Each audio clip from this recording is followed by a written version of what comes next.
Evening. Welcome to Explore the Beyond, Scales of Destiny, episode 19. I'm very excited. I hope you're all doing well. I am, if anyone's wondering. Let's do Big Face. Big Face. So, we have an exciting episode coming up today. We had an interesting week last week. We had thumbnails finally. To our YouTube videos, which is exciting, so that they don't just have my face on them anymore. And we had a shopping extravaganza that ended with lots of money being spent. So and then we had another ambush from this creature that keeps attacking the group. We also met some people. We'll see what happens. This week should be interesting. Let's press this button. Hey Rando, hey Katie. I hope you're both doing well. Burius is also here. Let's press that. And then do that. Hello, group. Hello. Hello. Hello. Hello. Hello. Hello. Okay. How are you all? Good. Good. Very good. Good. Amazing. Burius, my good, close, personal friend. You are to do the recap today, yes? Yeah, I can do it. I believe in you. Thank you. Well, I heard on the stream you already started doing it, so I don't know if you... Yeah, I don't know why I did that. I just started talking about the whole thing last week, and I was just like, yeah, well, seems a bit silly. Let's let Burius do it. If you want to do it, you can do it, but... No, it's not my responsibility. Good. Okay. Nice and easy, though, because we spent quite a long time at the shops. We had our first shopping part of any kind of episode so far. Significant, anyway. We started the stream. We're outside of the Arcane Infinity shop that we received access to based on like some insignias we got from the main keep in this area. We met someone called Laracus, who is a bit of a Goliath merchant of the Merchant Guild. And there was like a two-story kind of like shop we had access to with all sorts of weapons and armor. Trinkets, potions, all that kind of stuff. So I'll quickly go through what people kind of bought in case anyone missed. But for my character, I bought a crystal sword, and I put a down payment of 500 gold on some armor, some kind of runic armor, which is kind of like very class specific to me. And if I want to take it permanently, it's going to cost me 5,000. So I don't know if we're going to achieve that. I've got 2 weeks to pay it off. So we shall see.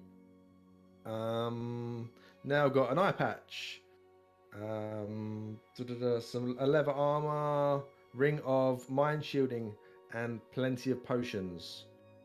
I've got a ring of jumping, a ring of fire resistance, braces of defense, and a movable object. Movable rob, sorry, that's it, yeah. And also loads of potions. Sköld got Dwarven throwing hammer, I think it's called. Indeed, it is. And that was it actually. Apart from didn't have any money left over, so when we all chipped in for a bag of holding, Sköld now has the benefits of holding on to that one.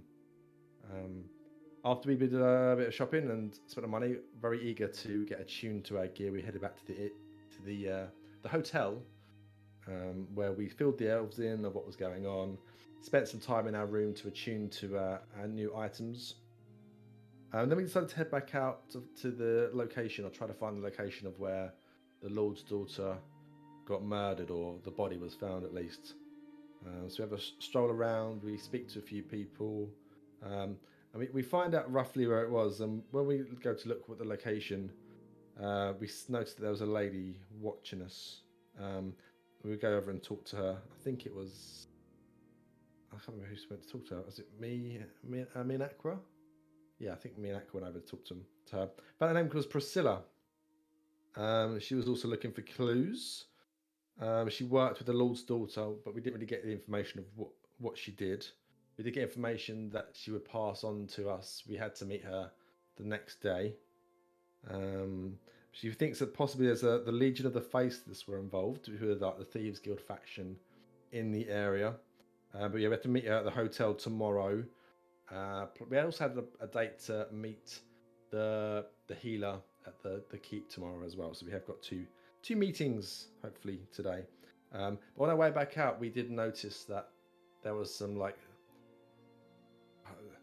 to start things around that weren't seeming right, and then we got ambushed again by the same enemy that we fought and felt kind of defeated once before in when we went to the tent with Pavlova. We had a good fight. There was some interesting wild magic and some nasty hits, but we did okay. I ran into a wall as well, and we survived. But this time we didn't manage to kill it. If kill it's the right word, it managed to sink back into darkness. So it got away this time, and that's pretty much where we're at. Apart from Nell did cast darkness because Aqua annoyed her. It's true. She did do that. Thank you for that very good and detailed recap. No worries. So you find yourselves kind of the adrenaline starting to wear down again from your fight, and the locals now returning back to their houses, having sort of poked their heads out to see what the commotion was about. There's a person down the road who's currently looking at the state of their house, having been chaos bolted previously by Aqua, and the space where the creature descended into the ground, now just seems like cobbled stone. Nothing unusual about it. The shadows from the lights illuminating and making the shadow move slightly, so that out of the corner of your eye it just looks like there's something moving.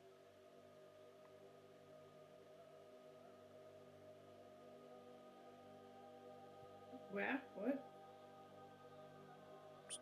Nothing specific, just the lights, the street lights that are flickering flames basically, and sort of torches are just illuminating the area, and the shadows are moving as a result. Well, I can't see anything. I'm in darkness, so I'm just gonna stay here. It's true. Just like looking around, obviously not seeing anything. That sounds about right. Okay. The rest of you, Nell has cast darkness, and there's just this void of nothingness next to you and you, Aqua, you and Sköld and Aqua. Wow, and it's a struggle to. Basically, you can see everything to like one side, and then the other side is just a void right next to you. You can kind of hear though Nell inside just sort of scrabbling around a little bit. Guys, did you hear that too? Hear what? What the creature said? Creature never spoke. Yeah, it did. No, it didn't. I'm ending my darkness spell. Okay. I was right in front of it. I didn't hear it say a thing. No, it did. It said Mivanwe. And something about... Hold on. Family?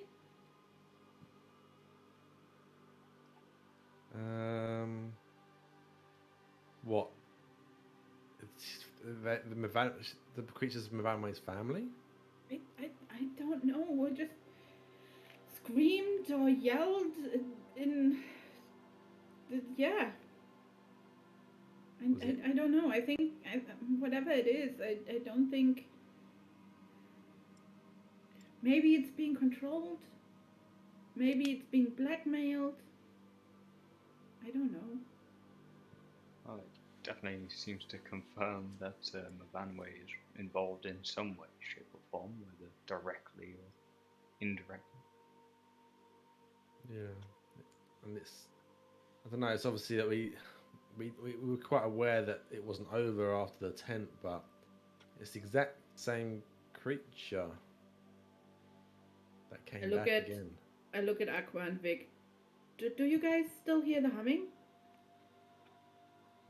I'm guessing we do. You do. Yeah. This time after the fight, whereas last time you defeated the creature and the humming dissipated at least a little bit. This time it's still there, as loud as ever. It's very loud this time. Yeah, seems last time when we actually, or at least felt like we defeated it, it got quieter. This time it hasn't changed. So it may mean it's still close, whatever that creature is. Hmm. Yeah. I was hoping to use like it being slightly quiet as like a radar to try to find it if it got a bit louder. But if it's this loud now, I don't know if it's going to get any quieter again. Aqua and Vic, make intelligence checks for me. While they do that, I take out the dagger that I have that stabbed Pavlova. Super intelligent. Nice. Vic, you're able to kind of discern that it's not like overwhelmingly loud. It's not like making your ears ring, but it's the equivalent of like quite bad tinnitus, where it's sort of there enough to intermingle with what, like, any ambient sound you're hearing, and it built up to that, and it had been like this for hours before you encountered the creature again. But during the fight, it was no worse than this. No. Okay, I want to make a note of wherever we go next, if it's the hotel or whatever. I'm going to make sure that I know exactly how loud it is now and see if it changes at all when we get back there. Okay. Nell, what are you looking at with the knife? I take out the knife and I go over to Vic. Do you trust me? Not always. What do you want to do? I want to stab you, but not actually stab you. Yeah, I've took a step back. Let me just make sure. Oh yeah. Let me just make sure Yeah. my armor's there. Okay, just don't aim for the face. No. I'm not actually stabbing you. Give me your hand. Okay, I put out my left hand. Okay. And I take his hand and I give him a 2 or 3 centimeter cut on his palm. Okay. Do you resist? I guess not. Okay.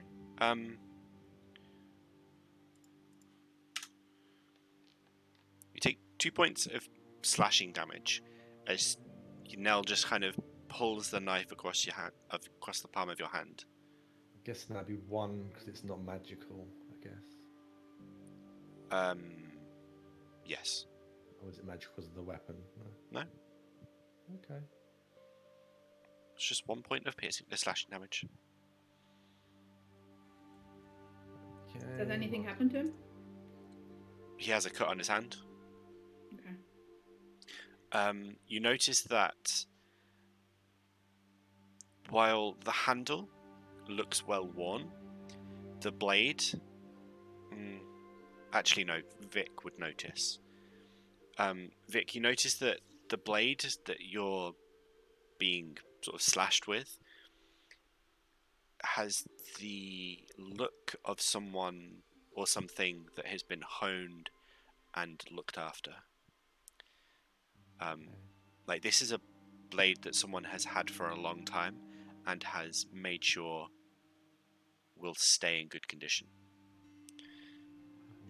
Like, it's a typical sort of soldier or hunter or guard, perhaps. Someone who frequently uses these kinds of things would make sure that their blade is honed and sharp as possible. A well-worn handle, so it's been used a lot, but a very well-kept blade. Yes. Okay. Do you still hear the humming? Yes. Not great, but Okay. I'll be right. I wipe the blood off in my robe and put the dagger away again. Well, that didn't work.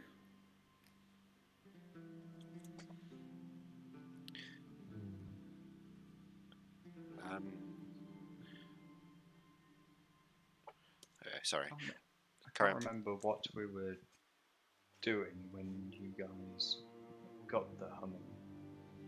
It was outside the. I got it outside the tent when I was just keeping watch.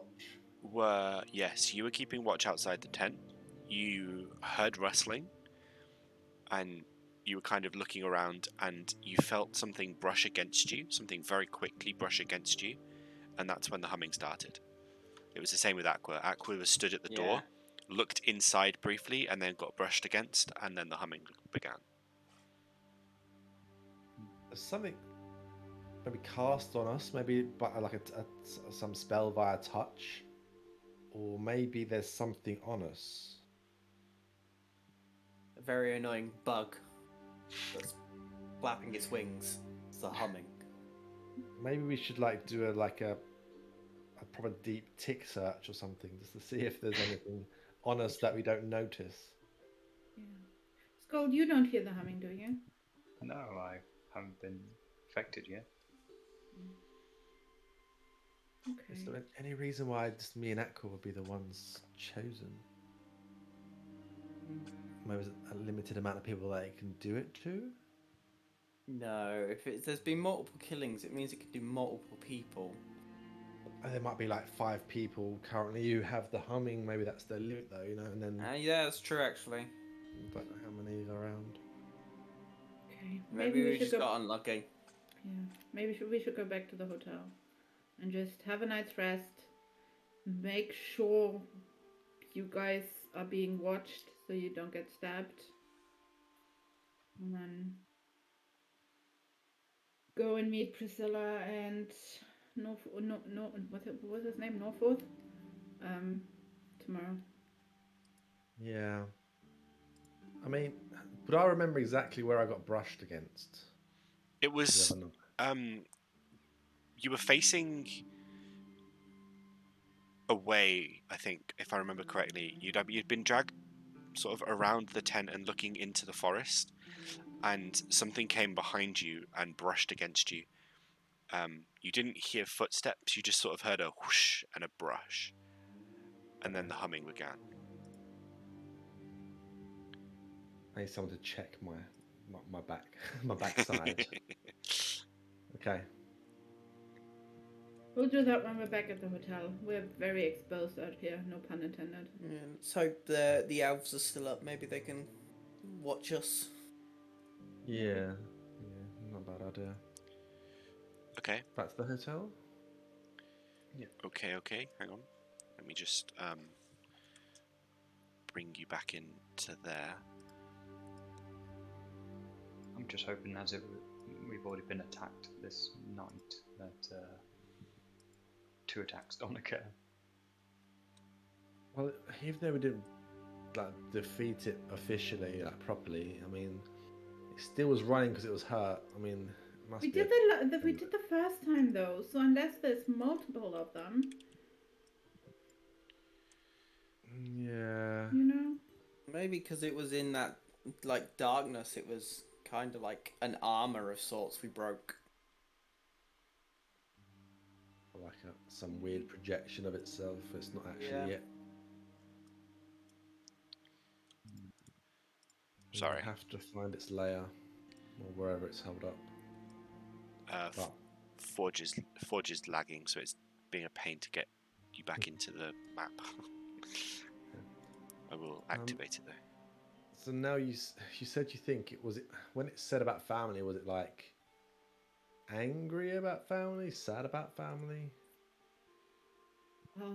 What would there be emotions that I would have discerned from them screaming or yelling? It's difficult to tell. It was very much a. There we are. It was very much a kind of just a guttural scream of it, if that makes sense. But other than kind of like raw emotion, I guess, it's difficult to discern.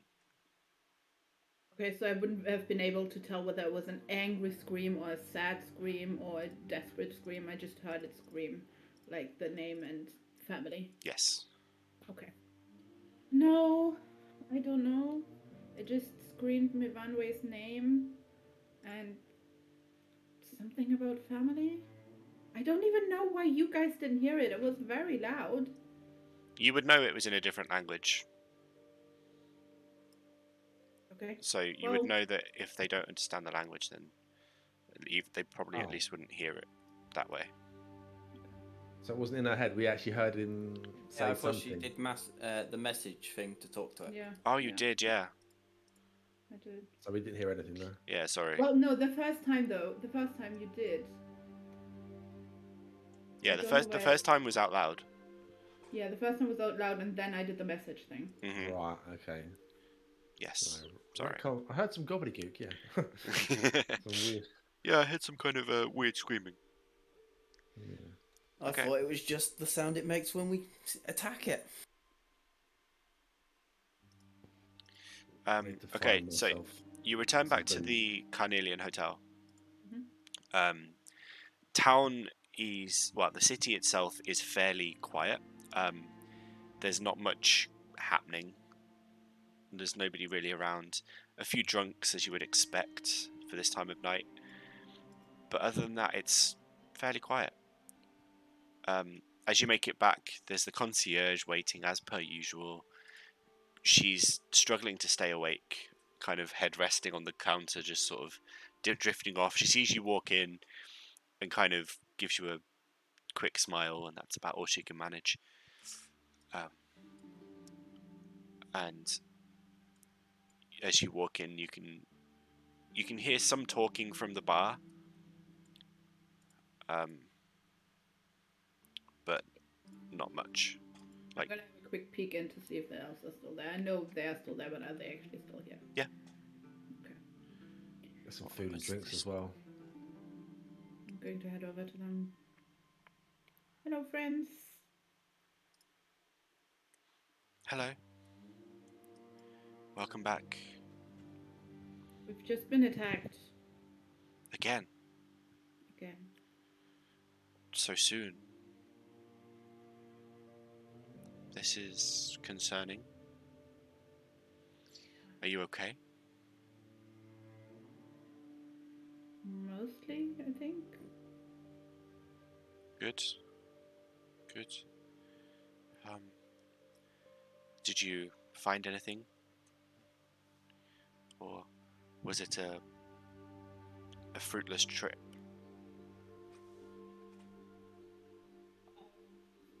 I look over to Sköld and to Aqua and to Vic.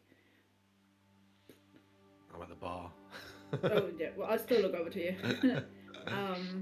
Well, we talked to one of the women who were here the other day in the tavern. Her name is Priscilla. We know Priscilla.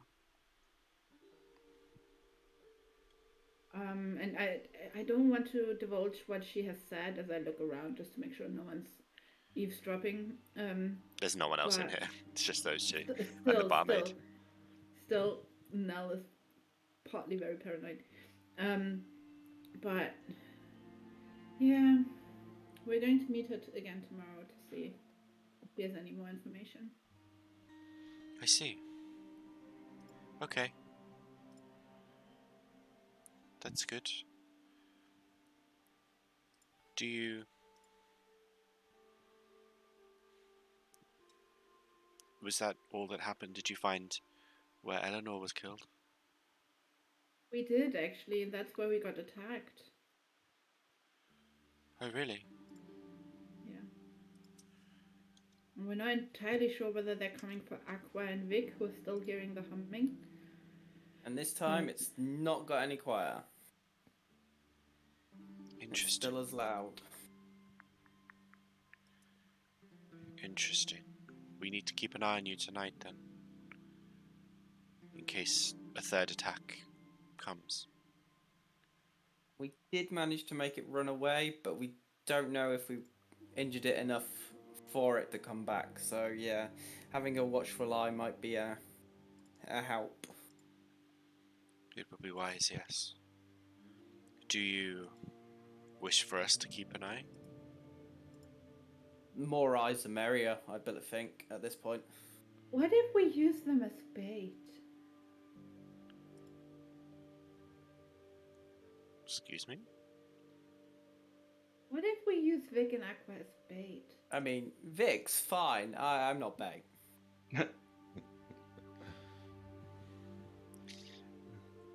Vic, as you get to the bar, Yeah. Lilia is behind the bar and she sees you. She comes over. Well, good evening. What can I do for you? Two more of whatever they're having over there. I point to the elves. Very well. And for yourself? And what are they having? Oh, they've just been having water. It's tragic. Okay, well, that's their own choice. 4 ales for us, please. 4 ales coming up. I'll bring them over to you in a moment. Thank you. Well, do I notice it exactly the same sound? I was making a point of remembering how loud the hums were. Yes, it's exactly the same. You don't hear tapping, which you did hear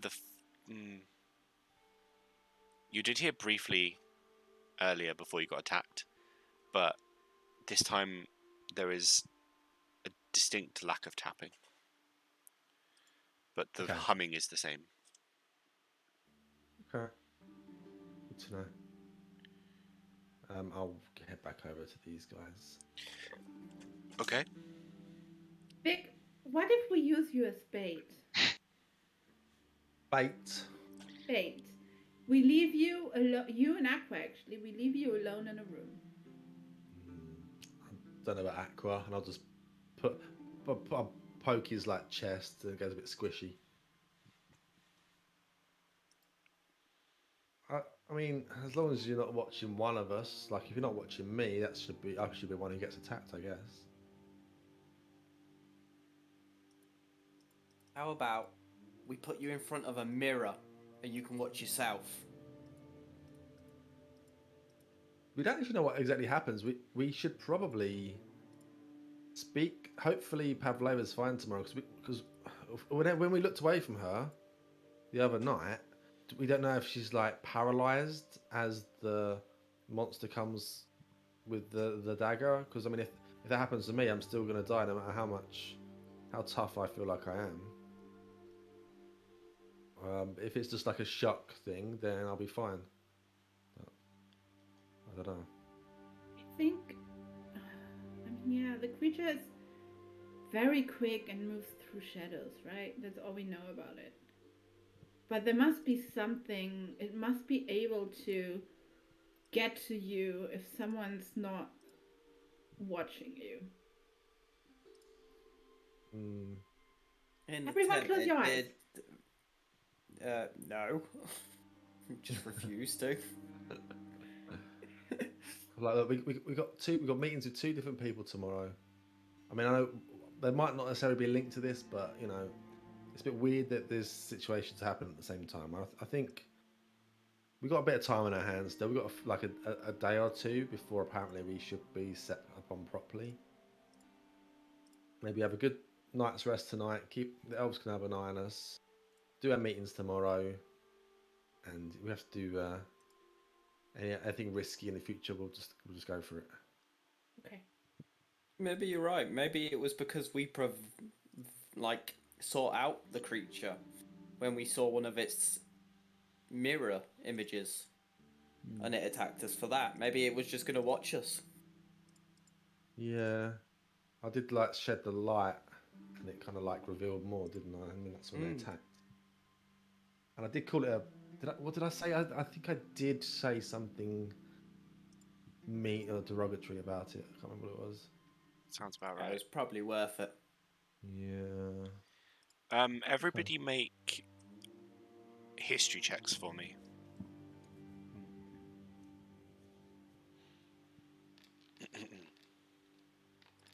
Pog. But that was me then.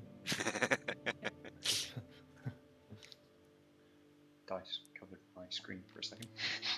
Couldn't find history. Nell, Vic, and Sköld, you all remember not seeing the mirrors or the husks following you as you walk around. Like before last night or tonight, sorry.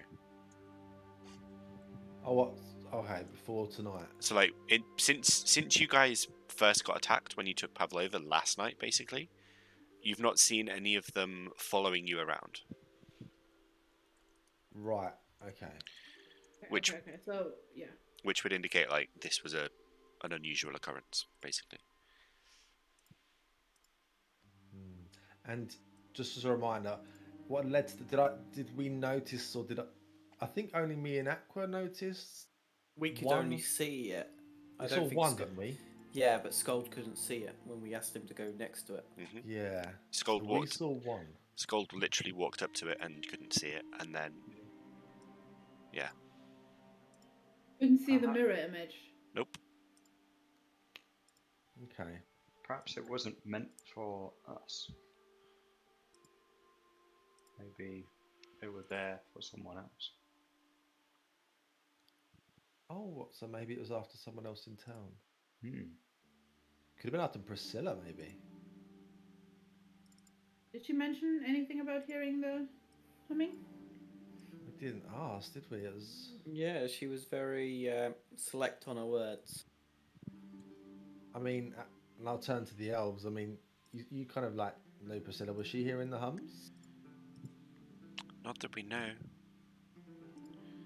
She didn't speak to us much. She had a companion that she spoke to, and that was mostly it. What companion would that be? I don't know. She looked noble, Oh, or well born. So this could have been the Lord's daughter. No, not that well born. One of the guilds, maybe.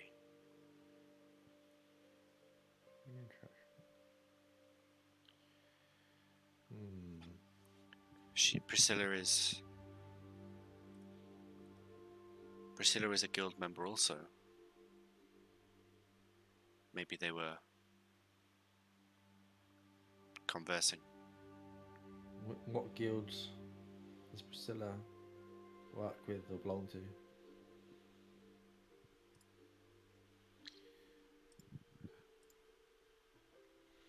They kind of stop for a moment, and you can see the eyes behind the veil, or behind the head wrap, kind of looking, like sort of looking off past you slightly. She is a member of the Undying Shroud. That doesn't sound good. It's an ominous name for a not so ominous group. What's they like? Good guys. They're not bad. Let's put it that way. It's not for us to say. By all means, meet her tomorrow, and I'm sure she'll explain. Well, she's going to be here, but I'm not sure what time we said. We have that meeting at the keep as well. Well, she will no doubt be fine with waiting. Then you can go back to the keep and speak to them. Yes, I feel like we need to have a look at Pavlova and see how she's doing, considering we're still being attacked. Yeah, I'm very interested to know what happened if she got paralyzed by a spell and she just stood there, or if it was just fear that froze her. Or the knife obviously through her chest. I guess that wouldn't help. Oh, I don't remember whether I showed the elves, but I take out the knife, or I take out the dagger, and I put it on the table. Oh, Okay. I got this by the way.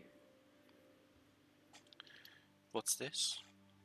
That's the dagger Pavlova got stabbed with. I see.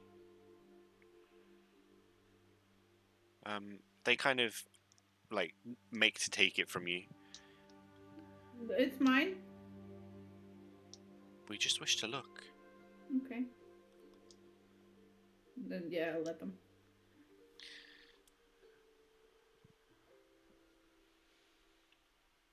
They spend a few moments kind of looking at the blade, turning it over in their hand, holding the handle, running their finger along the dull edge of the blade, or the dull side of the blade, sorry. This blade is old.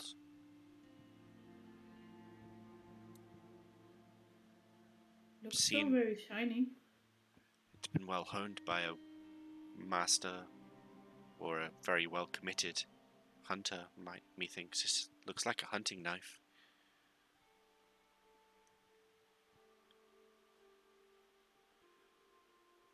Strange, though. Why would you have it? Why would it be used in a murder? Doesn't make sense. I just took it from Nosgoth when he removed it from Pavlova's chest, and I thought might be helpful, but it's also kind of pretty. Indeed.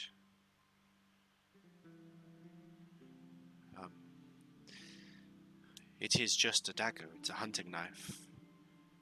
But it's seen the use of many hands. And the blade has been tended to and cared for.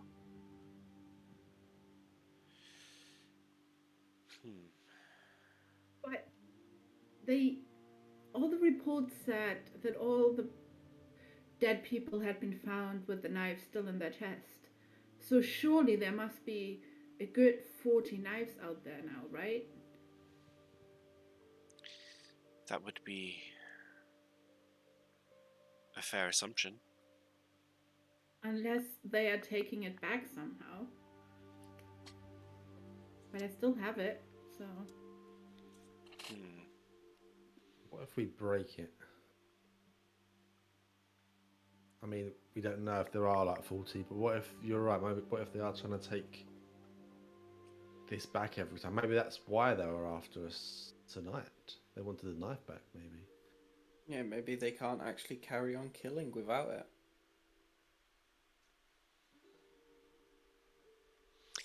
I don't know of any reports of the knives going missing after being found.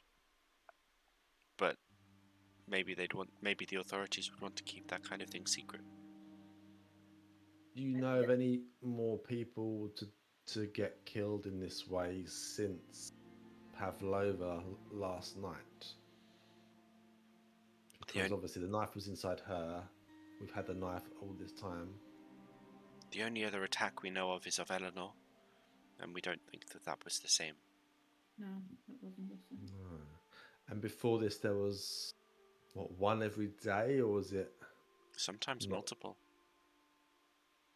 And it was ramping up even more, yeah. It was beginning to, yes. So in the last 24 hours since we've had this knife, there's a good chance no one else has died in the same circumstance. Indeed. Indeed. It's worth keeping hold. You seem more capable than most of holding on to it. I Well, think. if it goes in the bag, we can put it in that bag, couldn't we? Because don't these? How do these bags work? I've heard of them and we saw one in the shop. It's like a bag of holding. Sköld's got it. Yeah. Would it be like Rather disappeared? keep it with myself, to be honest. I mean, I think it'd be better to go in there though. If it's safer, wouldn't that make more sense? Like, because if it puts it in a weird, like, how does it work? Does anyone know? Yeah. I don't even know what it is. No, to me, it's just a bag. Sköld, Uh, you would know, as a craftsman yourself, that okay.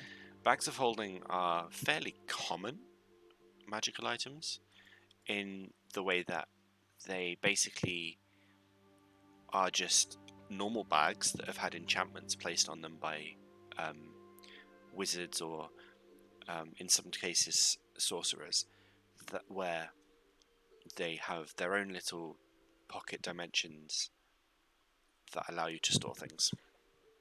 There's Okay. a few items like this out in the world. These are the most common. All right. I'll relay that information.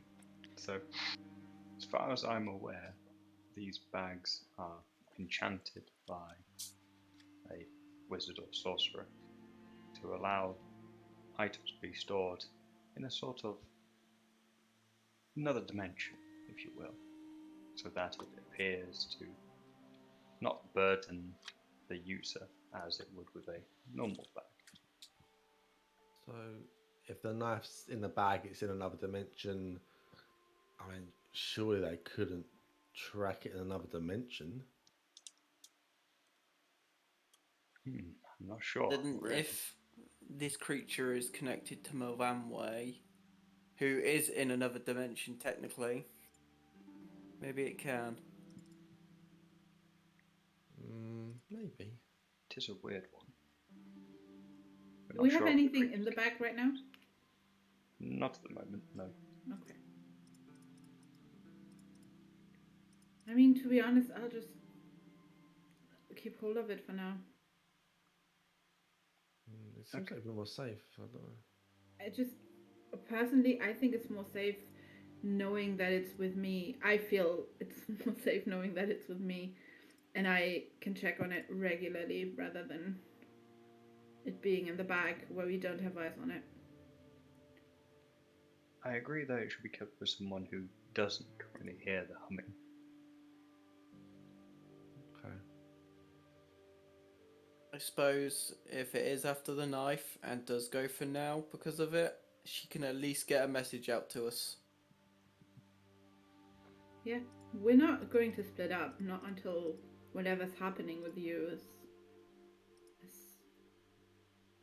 sorted. I just don't trust any of you right now with the knife. We take that personally. I've not had any bad history with knives. I don't know what you're on about. No, I agree. Aqua has a stellar record with sharp objects in crowded places. Absolutely fine. I am just saying, clearly something's going on with you, 3, and I Really? do not want to take any risks. I think Sköld's fine, aren't you? As far as I'm aware. That's what someone who's not fine would say. Literally what Nell's thinking. I can defend myself. I can make sure the knife is safe. No one will get to it. I promise. Okay, I'm just hoping your intentions are pure with this, and not just because you seem to like collecting things, like the gem you forgot several times, and we're quite reluctant to give up until we realise we could save some money on the bag of holding. I genuinely forgot that I had it. But no, I listen. I don't know what happened in the Feywild, but something has happened to you guys, and yeah, she'll just say it, and I don't think I'm as easily corruptible as you guys are. It's quite the assumption to make. Perhaps we're not corrupted, and you are the one that's corrupted. That is not what you told me about what happened in the Feywild. No one said corrupted. Well, don't know. A kind of alignment shift, I guess, if you will. You guys are talking nonsense. I feel fine. Where's my beers? Lilia has kind of just been watching you all from behind the bar. Sorry. Yes. I got a bit distracted, and she kind of hands them over to Aqua, who's closest, and passes them round. So she was listening in. Maybe. Do I believe that she was just distracted, or was she like paying very like close attention? You can make an insight check if you like. Could be a snitch. Insight check. It's difficult to tell. She may have just got distracted with something else. She may have been listening. Okay. It's late. She could be tired. Probably is. These places are really strange. Like, you'd think they have like separate people, but every time we go somewhere, remember when we were at the Orva, like they just seem to work in the bar all day and all night. It's crazy. Maybe they just don't want to pay their personal profit. Yeah, maybe. Greed. Are the elves still holding the knife? They offer to hand it back over. I'll take back. Okay.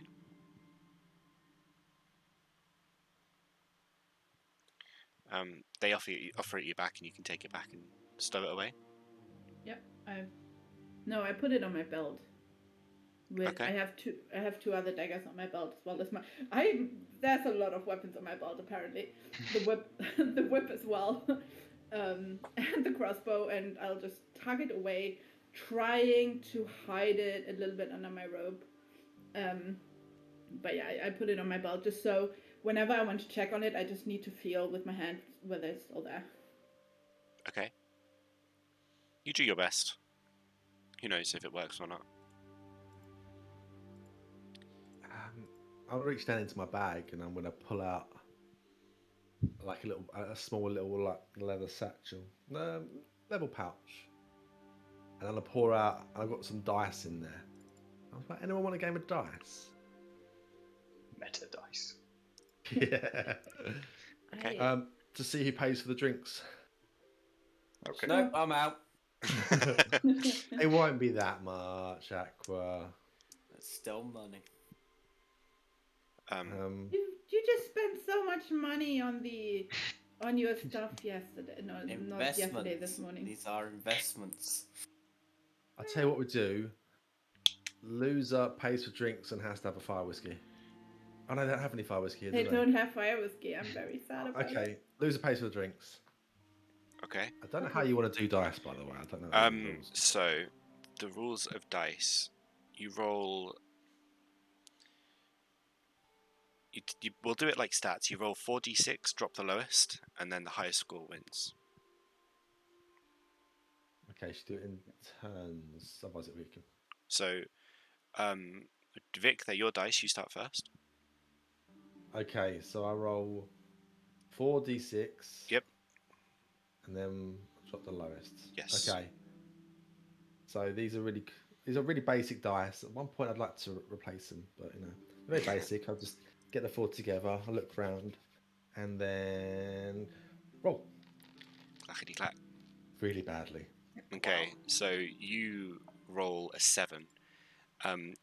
You all watch as Vic produces a leather pouch from his little satchel and pulls out these 4 wooden, like nice enough but simple wooden dice, and he kind of, anyone for dice, loser pays, and just rolls them out, and he kind of They look like my father's teeth. he pulls the lowest one away that was on a 1 and counts up, and it's 7, and he sort of offers them round to whoever's next. And at I'll this go next. point, I'm just going to say, realising I had a really bad roll, and I look at the elves, say, "You playing, aren't you?" Thinking, the more people who play, the more chances I've got of not losing. I'll play, Adra says, and takes the dice immediately. Oh, So that's a 10.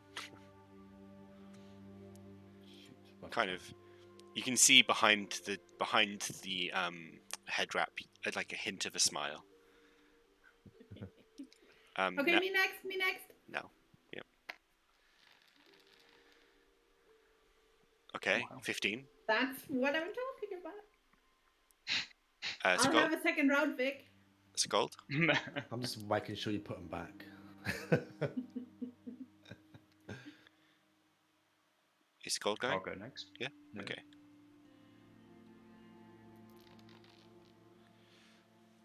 So you get 13. So if Aqua's not playing, that's Vic paying. Come on, Aqua. It's gonna be like 6 silver. Fine. I don't think many people can roll lower than what you got.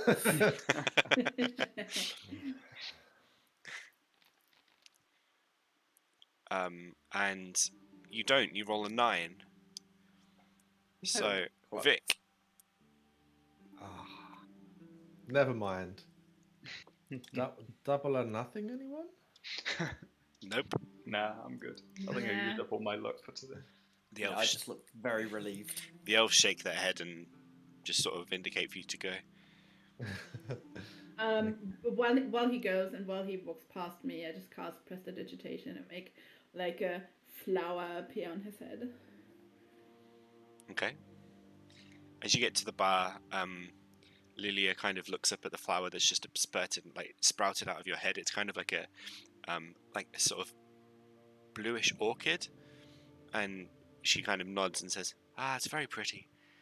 I hear you lost at dice. It's your turn to play." Yeah, just about. Do you want to get in on it? No. That's 3 silver, please. Oh, okay. That's not too bad. Okay, here you go. I'll give you 4 silver. Oh, that's very kind. Very kind. It's very fetching, by the way. You should wear that more often. She kind of takes the silver and turns to walk away to put it away. Do I know it's in my head? In my head, I guess.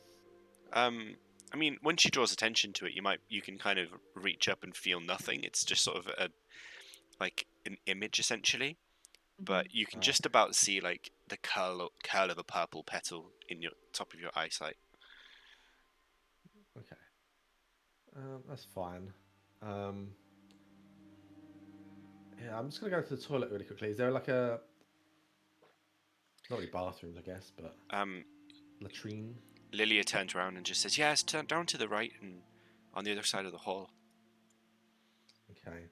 Snip into the toilet. Won't be long. Wait, Don't go by yourself. That's okay. It's about saying, should we escort him? Well, does this mean he's bait, guys? Do we need to go after him? you go after him. Fine. So what, the other bait My goes diet's after on him? you. I think that might not be the best idea. I'll wait outside. No, I'm trying to go. I'm slow. I'll just stay. Okay. You find your way to the same room that Vic is, and I'm going to knock on all the doors till I hear Vic. okay, you knock on the doors. If he knocks on my door, I'll be like, just a second, you can wait outside, I'll be fine. Okay. I'm going to wait right here in the doorway. So I was gonna try and like see if I could speak to Movanwe Okay. and just get something else just to help us along, or just to maybe accuse her or something. But I wondered if I can do it in my head now that I'm here. Mhm. So I'm gonna think in my head and be like, this thing that you're like, oh, that's attacking us. I mean, it's definitely linked to you. You said that he was gonna have fun with us. Why does this thing know your name, or why is it calling out your name? Make a wisdom check for me.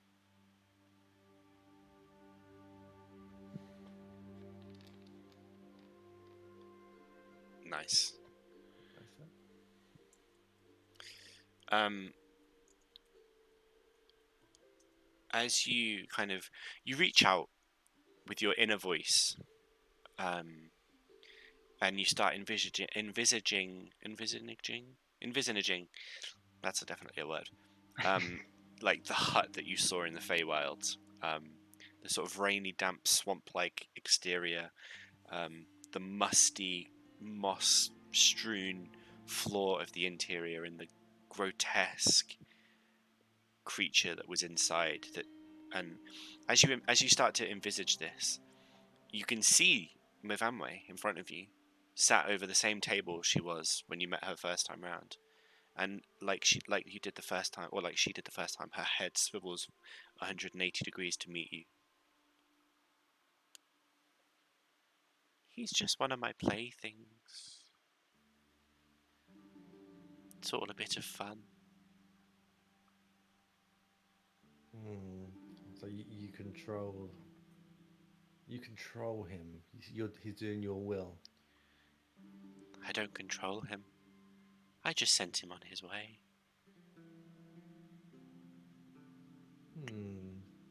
He just wanted to find his family, and I told him where to go. Where? What is this family? Where are they? Most of them are dead. But he doesn't know that yet. At your hand? No. Time is a cruel mistress. The cruelest. Just for a bit of fun. What kind of being?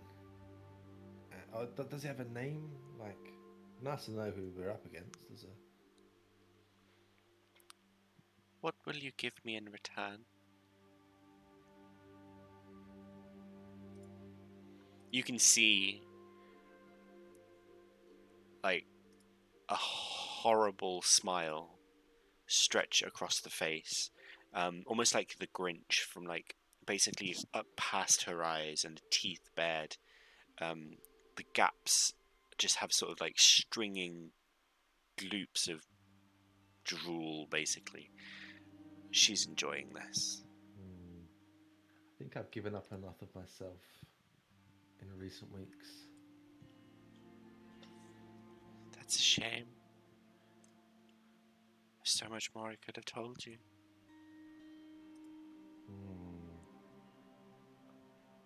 I don't know if there's anything else I can give up. Like, she wouldn't want an item, would she? I'm gonna offer. I'm gonna offer like sacrificing someone at the start path. That is, isn't it? I think. Well, okay. Never mind. We'll do it ourselves. You're doing a bad job so far.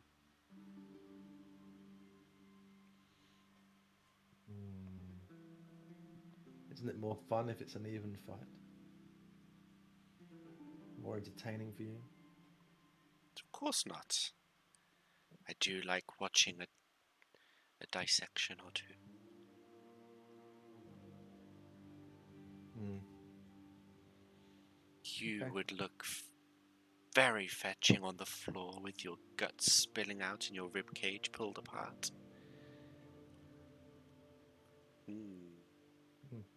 Thank you. I look forward to the day.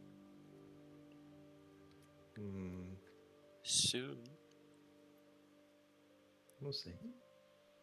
we will. And then I'll just not flush. I'm guessing there's no flush system. There is not. It's basically just a pool of water underneath you. Nice. I'll just spit in the toilet and then walk out. Okay, make another wisdom check for me. Mhm.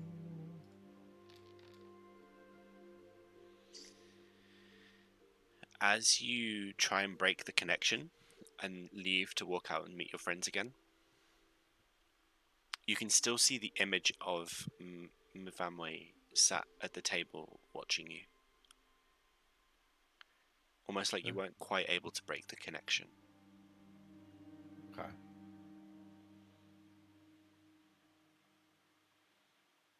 I'll just look at everyone and be like, we going up to bed or I don't know. You More okay? drinks? You looking a bit pale there.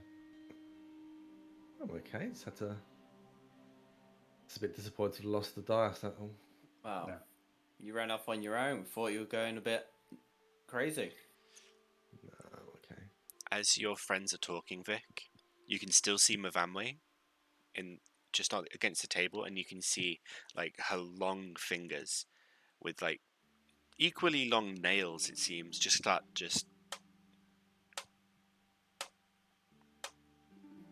on the table. Okay.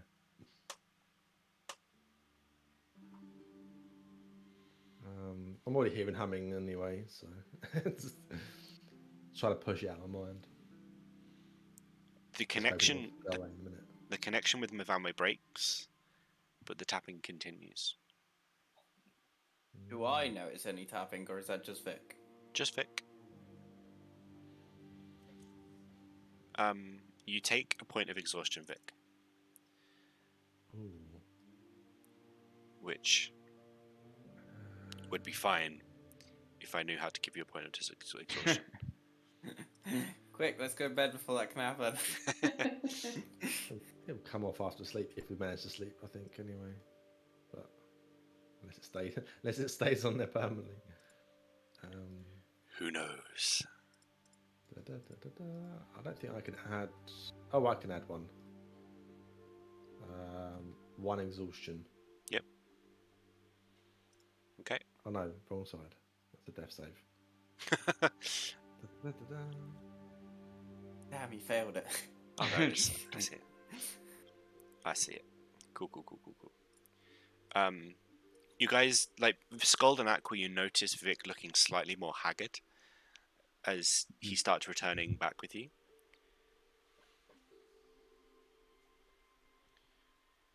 Been a long day, isn't it? Yes, we're all exhausted. Definitely think it's time for bed. Yeah. Are you hearing the tapping as well? Aqua? No, I've just got the humming still. Wait, have you got taps? Well, shit. We need to inform the elves. This could be imminent. Okay. Let's quickly tell them before we go to bed. They're going to watch us anyway, aren't they? Hopefully. Okay, before they come back, while they were on the toilet, Nell has taken out her whip and shown it to the elves. Do you guys know what this is? That is a whip. Yeah, but look how it's fiery, and a random person gave it to me. A random person gave you that. Yeah, on the road when we were traveling from Orva to wherever we are, Wildenwell. And you took it. Yeah, it's pretty. Do you make a habit of taking strange objects from strange people? I don't steal them, but if they're offering them, I would be careful of what to take from who. This is not something to be used lightly. what does that mean?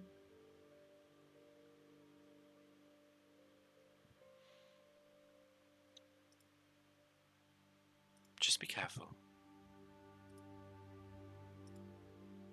I'm always careful. If you say so.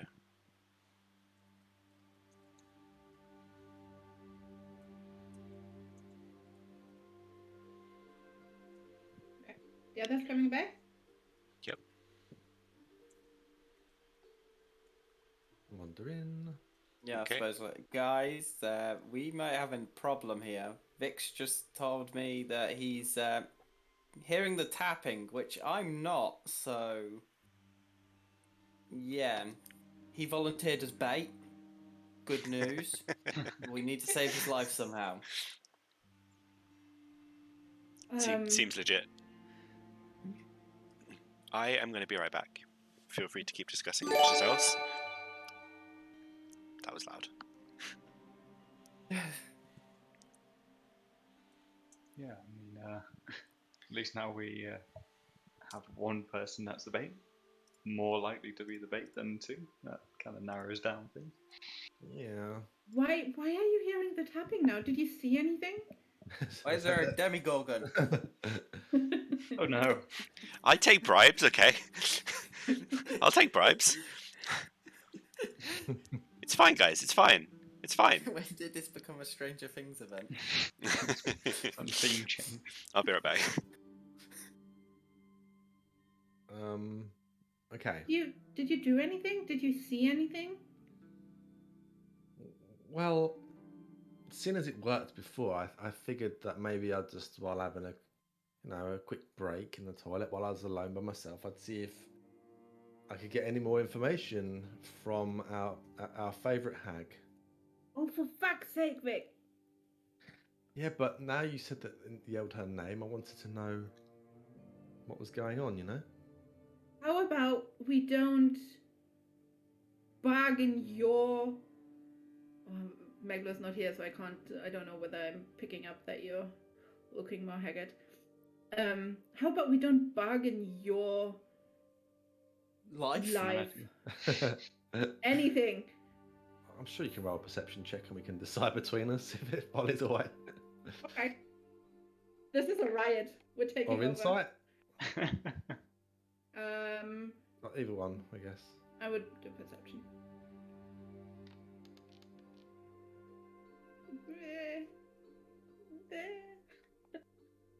Maybe I look a bit tired, I guess. Yeah. But maybe not. Could be any reason for that. I am back. We have taken over. We have rioted. We have now rolled and decided the outcome ourselves. Decided the outcome of what? Of me, whether I notice that Vic is looking tired because I yelled at him. So I yelled at him for talking to Mivanwe, and Yeah, I admitted that, by the way. He looks tired. Like, you can see he looks haggard and more exhausted than he did when he'd left. look at you. You look not as pretty as you used to. Wait, he was pretty? Shut up, you're pretty too. But look at him. You can see the lines under his, the darkness under his eyes. Fine. But yeah, maybe we should just go to bed. Are you guys okay with watching us, me and Aqua, for the night then? I'll talking to the elves. Yes. We can keep an eye on you. Do you sleep in separate rooms, or are you in the same room? No, we all had one room. I only bought one room. I think we should share for tonight, even if we did. Very well. That's even better. It means we can split the shifts. Just so you know, when we were watching over Pavlova, there were many things trying to distract us throughout the night. Thank you for the warning. We will make sure to stay alert. Which room are you in? Was it something second level? Room 2 or something? It was one below where Pavlova was staying. Okay. We were there yesterday at tuning, so I don't remember what one it was, but I know my way back, I think. Yeah, we didn't we didn't physically walk in on the map. No, you didn't. Yeah. But that's okay. It can be arranged. There isn't actually a room with 4 beds, so I was like, I can't remember which one I gave you, and that's because I gave you a random one. So, okay. So, as you head off up to your rooms, your rooms are up on this set of stairs. Are we going? Yeah. So. Lagging, I will be there in a second. Wait for me, guys. We're well behind you. She says while everyone else is also lagging. Yeah. This bar does not want us to leave. Meanwhile, the Demogorgon appears. Which Chuck one? it. Was it this stairs? These Yeah. stairs? Those ones. Okay, and then second room on the right.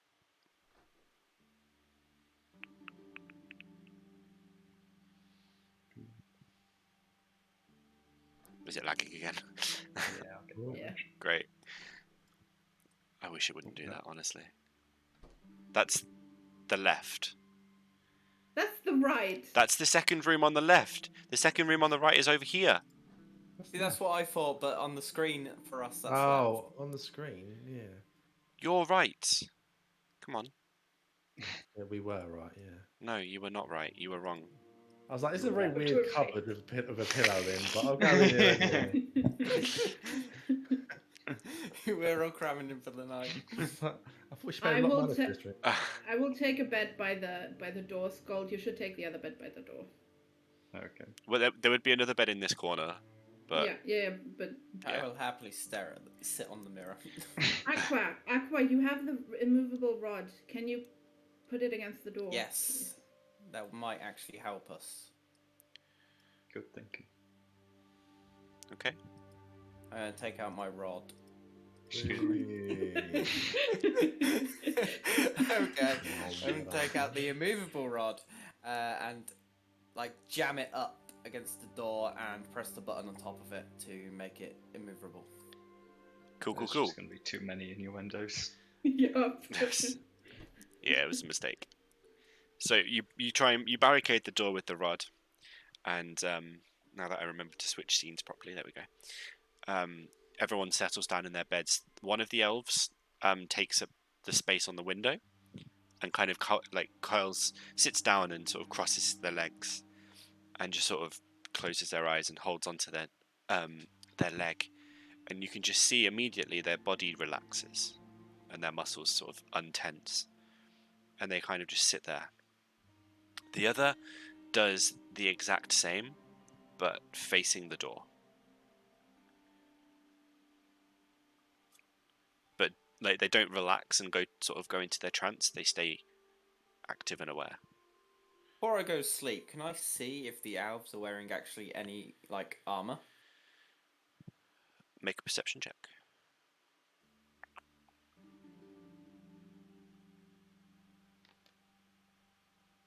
It's difficult to tell in the light, but what they're wearing could be considered armor. You've seen less be used for more. Yeah. I'll consider it as if it could be an armor, just like an elvish armor that I've not seen, so I'll leave it and head off to sleep. Okay. Vic and Aqua, actually, before you go to sleep, you wanted to have a look whether there was any markings on you or anything that the That was creature- Vic. He offered to get naked. I get. Doesn't matter. Can we just should check if there's anything on you, just to guess make so, sure, just to yeah. tick all the boxes. Sure. Can roll for shyness. No, I'm okay. I will get down to my minimal. I'm only taking my top off. Okay, I'll get Okay. down to underwear and allow people to poke and prod. So, Let's make proper look at him. an investigation check.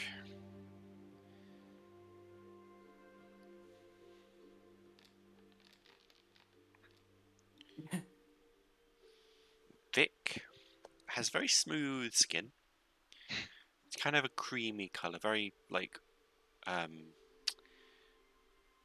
there's a sort of uneven tone that's quite appealing. The muscles certainly help with that. Looks like he keeps himself in very good condition. Before she can help herself, just very briefly, she touches his back with one finger and leaves because her hand is so hot, she leaves a few inches long red line on his back. Oh, sorry, I just made sure that everything was fine. There's no markings on you, as I can tell. I guess that wouldn't really hurt. It was very warm. It's like when you touch a very hot pan very briefly, and your fingers go red slightly, but it hurts, but it's not too bad. Okay. So nothing then, though. No, that I can see. Sköld, if you want to have a look, whether I missed anything. But All right, yeah, I'll do an investigation check in combination with kind of like my medical knowledge and whatnot. You can choose between investigation or medicine if you wish. I'm gonna do medicine. Okay. Ooh. Physically speaking, he looks fine. It's the same with Aqua. Like, you look at them and you don't see any lumps or bumps or anything to indicate like any subdermal features. They look to you to be normal. Looks all good from my side, from what I can see. Nothing out of the ordinary. So yeah, it doesn't look like a physical problem anyway. Maybe we can speak to Nosfort tomorrow if he's got some kind of like, I don't know, he seems to be quite powerful. Maybe he's got some kind of cleansing magics or some Maybe sort. what we have is on the inside of us. Yeah, maybe like some kind of dispelling of some sort might. I want to try something. Oh dear. Okay, I've got one leg in my. I have an idea. It might not do anything, and you will have to just deal with it for an hour. Oh, does that work? Can you do that? Meglo will tell me whether that works or not. I have a ring that can protect your mind. The ring of mind shielding that you bought. Yes. One of you put it on, attune to it, and see if it helps. I'd say since Vic is hearing the tapping, he should be the one that tries it now. Maybe, but I'm also the more better off being bait. If we can protect either one of you, it would already be very helpful. Yeah, and plus I'm attuned to 3 very, very important things. How about you, Vic? All my things are important. I love my ring of jumping. Are you attuned? How many things are you attuned to, Aqua? 3. Fuck. Okay, never mind then. I can take my ring of jumping off if this is important. What if you need to get out the window in an emergency, Aqua? I know. You can just for the night, and tomorrow when we have another rest, you can attune to your thing again. Let's just see whether it works or not. Okay. So, Did you get your ring of fire resistance in case you rolled 7 or 8 on the wild magic? Yeah, totally. Wasn't in case now misses a shot again. Well, I suppose there's that as well. Okay. Yeah, I take off my ring of mind shielding and I give it to. And I take off my ring of jumping. Do you want to hold on to this while we swap? No, you can keep it. I don't need it. Okay. Okay. So you spend an hour attuning to the ring before you sleep. The elf that sleeps, Elfina, well, the elf that's resting, doesn't move an inch, doesn't move a muscle the whole time, just sits there. Adra, sorry, in the middle of the room, staring at the door, doesn't break. Like when you guys get back into bed and settled, doesn't break contact with the door. And Aqua, as you attune to the ring,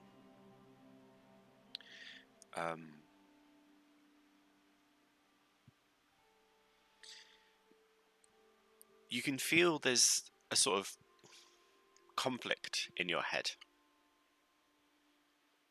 On one hand, it feels like the humming is cutting out slightly, like you're on a bad connection, but also that it seems to be getting stronger, trying to... The humming's getting stronger. It's like it's trying to power its way through. It's cutting out on you, basically. So instead of just like a constant, it's now kind of... Okay. But it seems to be getting... It seems to be sort of trying to push its way through and like break past whatever it is that's stopping it. I'm assuming we're still all up at this point, waiting for Aqua to tell them if he still hears the humming or not. Mhm.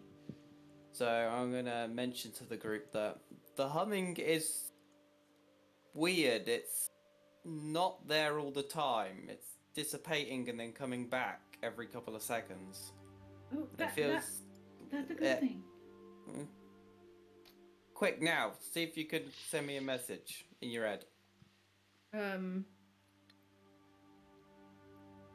I just sent a quick hello, but he can't hear it. Oh, actually, if you allow it, you can. I don't know. Okay, you don't want to hear anything from me, and I'll send a message of how are you feeling. Okay. She does that. I don't hear nothing from you now, but the humming is still trying to come through. So whatever it is very strong, but it does work to a degree. Maybe you need to wear it for a while to sort of tune it out, quite literally. Maybe, but it's seems like it's powerful, and I feel like it's gonna overpower this ring if I carry on wearing it. Would you prefer to take it off? I don't think magical items can get destroyed though. Not that easily. I don't know that. Yeah, I'm gonna take the ring off and hand it back to Nell. Okay, I'm not gonna attune to it tonight, but I'll put it back in my inventory. After a couple of hours of not having the ring on, you kind of automatically unattune to it. Excuse me. Okay. I sneezed. And the humming immediately comes back. Okay. Just takes up its kind of usual tone. The familiar sound of the hum. Yes. But as you settle down for sleep, you manage to eventually sort of focus on it enough that it gets you to sleep, if that makes sense. Yeah. And unless there's anything else you want to do, Nell, Aqua, and Sköld, you all fall asleep easily. Were you going to say something? One tiny thing I wanted to do is just while I'm rolled over, looking away from everyone, Mhm. I just want to roll 4 dice and see if I get a better score. Go for it. Just because I'm a bit disappointed with myself. I'm just gonna across the bed, just very quietly. No one else can hopefully see me do it. Just about. You rolled an 11. You rolled higher. You feel Did I vindicated. see him roll them dice? No. Okay. Okay. Now You didn't see him roll those dice because you're fast asleep while Vic is still wide awake. Ah. The tapping, just constant. The tap, it's less annoying in terms of like having someone tapping next to you constantly. It's more the implied threat that comes with it. It literally hasn't broken its metronome timing. It's been the same ever since Mavamwe started tapping on the table. The humming's still there. Almost every word that you hear someone say near you, you have to focus on so hard to hear, otherwise it completely gets drowned out.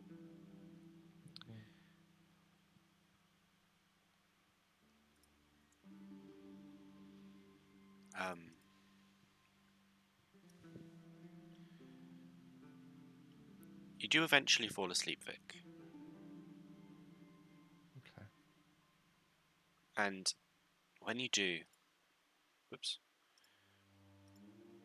immediately you're pulled into a dream. This dream feels off immediately because it's not like any dream you've ever had before. There's nobody around. You're back in a very familiar camp of one of the many armies you've been part of in the past. You're walking through it as normal. Step, step, step. Come to the tent that you were so familiar with back then that you spent many hours honing your sword, keeping yourself up to date on any runes you find. And before you know it, you hear hoofbeats. Poke your head out the flap of the door from the tent, and you see a familiar horse of a friend that you had back in the day, who fell in battle, a battle that you were part of, and you were in the rank and file of soldiers. You were only 2 or 3 men down the line from him, and as the enemy, this horde of like disgusting 7-foot tall orcs that just came and flung themselves at you haphazardly, no concern for their own well-being. All they wanted to do was slaughter. You were fighting them off. You were slaying orc left, right, and center. And as you looked to your right, you see your friend getting impaled by a spear through the neck. And that's the image you see now, as you see this horse carrying the lifeless body of your friend, sort of draped over its back. The spear still kind of snapped but impaled. And as the horse sort of runs past you, the head sort of snaps to you and just watches as it passes. And you sort of make a perception check for me.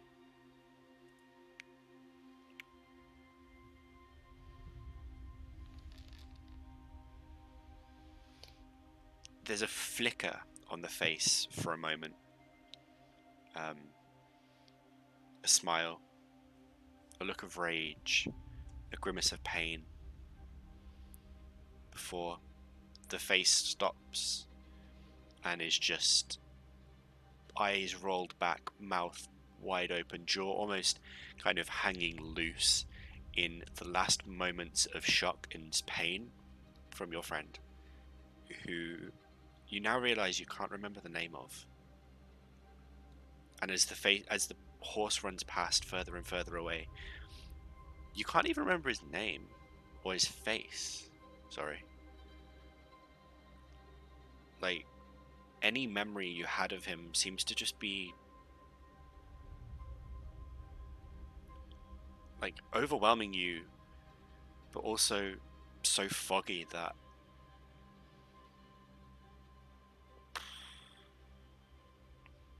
is this what it's like? Is this what you've become? A friend that you were so close with now can't even remember what they looked like. Can't remember their name.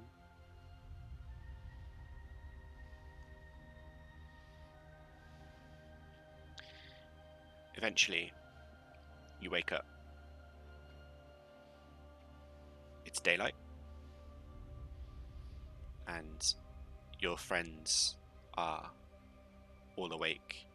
The elves are kind of padding around the room, sort of quietly talking to themselves. You keep your point of exhaustion. Okay.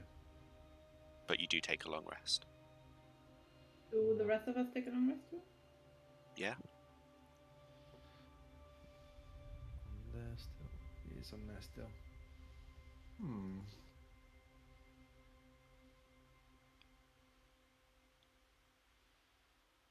I'll lethargically kind of get up. He's still kind of looking a bit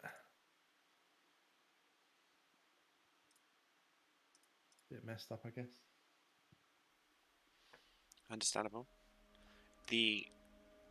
Everybody, like Aqua, Sköld, and Vic, not Aqua, Sköld, and Vic, Aqua, Sköld, and Nell, you can all see that Vic is waking up a few minutes after you. Like, you're all waking up around the same time. But he's the last one to rise, and he still looks haggard and still looks tired, and his face is kind of, it looks like he's been up all night.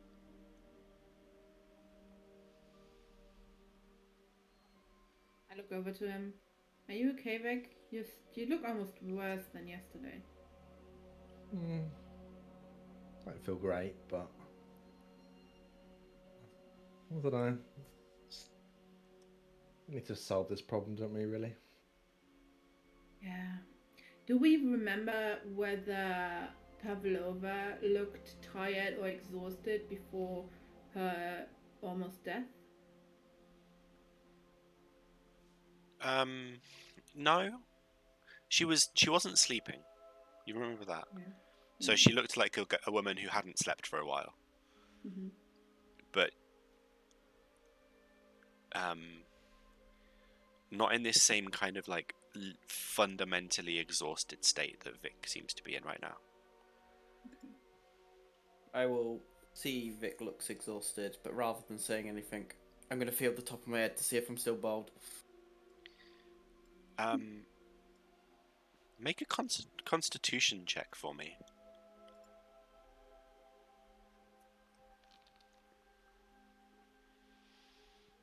You feel like the stubble of new growth all over your head. Woohoo! It's very itchy and scratchy, but it seems to be growing back. Nell, Oh, guys, look. Yes. It's growing. make a constitution saving throw for me. What did I do? Constitution.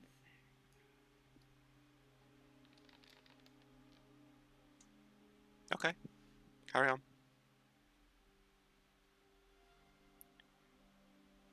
Okay. Okay, Vic, are you okay to have some breakfast and then that we head to the keep, or do you want to take it easy? No, let's go.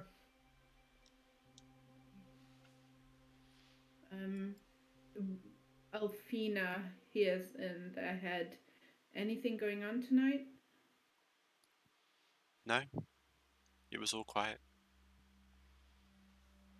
Nothing happened. Not even with Vic? No, he slept. Nothing untoward. Okay. Let's have some breakfast, guys. Yeah. Yeah, let me remove my rod. I'll go up to the door, press the button on the top again, and put my rod away. Okay. And then open the door and leave. Okie dokie. That button, that one. The elves kind of wave you on. We'll be down shortly. We're gonna head out in a minute. We're gonna do some investigating. Okay.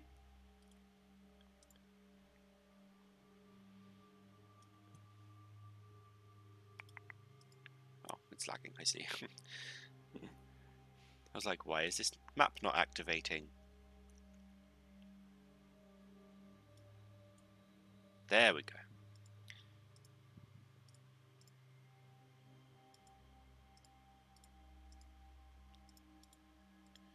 Breakfast was served in another room, right? Yeah. I think Sköld is the only person to have been in here so far.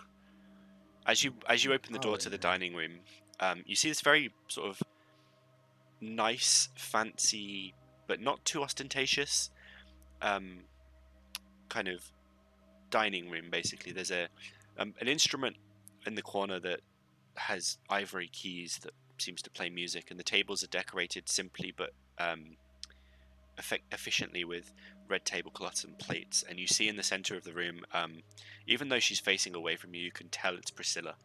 The hat, the garish but also very sleek outfit she's wearing. She doesn't seem to be. She's actively talking to someone behind her, and she turns to you as you walk in. Oh, you're here. Excellent. That was very swift and timely of you. Morning. Good morning, that was totally planned. Indeed. We did have plans to meet this morning, yes.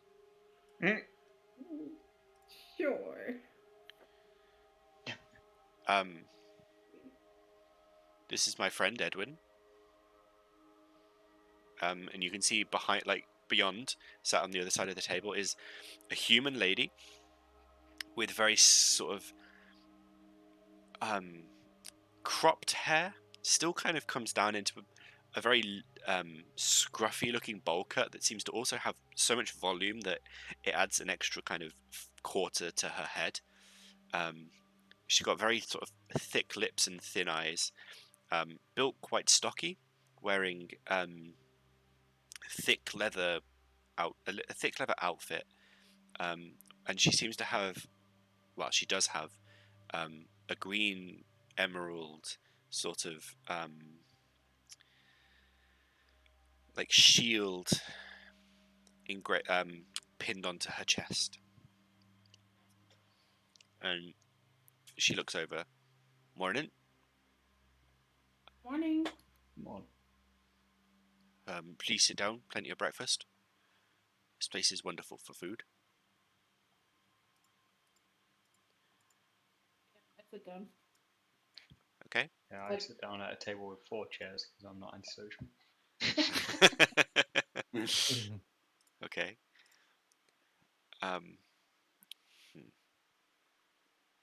Oh no.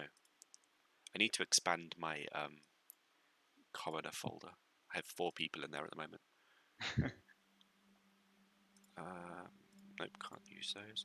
There's a serving person that comes in, like another human, darker skin but light hair, quite thin and short, comes over and with a quill and a notebook and just says, "Good morning. What can I get you for food?" Well, what do you have on offer? Oh, we have plenty. Basically anything you can think of, we can probably supply. fresh strawberries? We have fresh strawberries. I'll take some fresh. I'll have some fresh strawberries, some eggs, and some bread. Okay. And for the rest of you?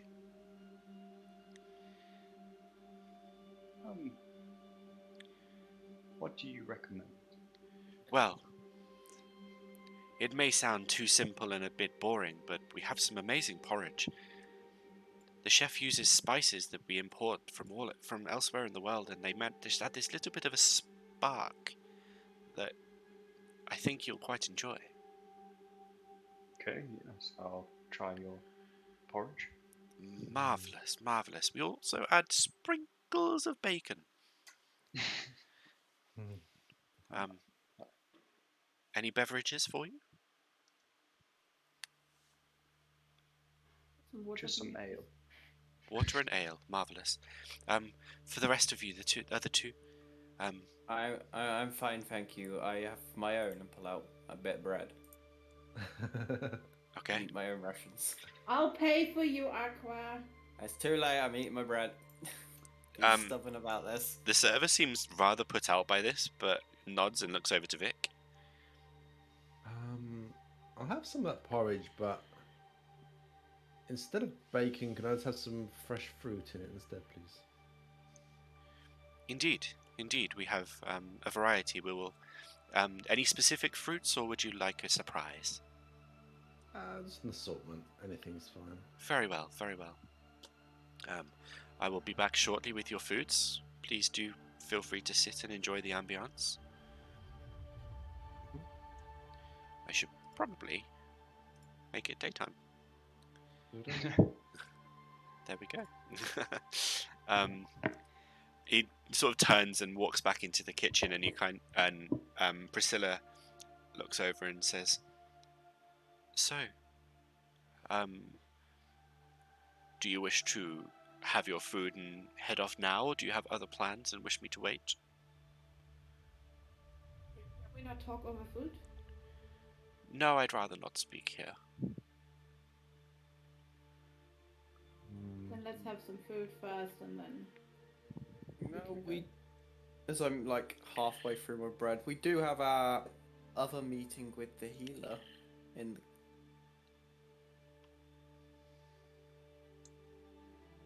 And we gotta go see him at some point. We do need to. I mean, how are you going to take us somewhere specific, Priscilla? Yes, the other side of the city. If you have other arrangements, I am more than happy to wait for you to return. The other thing might be quicker. Yeah. We don't want to waste anyone's time, so maybe we eat up. Take a few minutes to go to the other place, and then we'll come back for you. That's fine. It's fine. I'll be here. Myself and Edwin have much to discuss. Unless you want to meet somewhere else. She sort of reaches into her like overcoat essentially, and pulls out a sheet, and she writes something on it. And even looking over her shoulder, essentially, you don't see what she's writing. It doesn't seem to be anything on the paper. And she hands it to you, Nell. Okay. When you wish to come to me, this will tell you where to go. What is about this city and their magic papers? Jesus.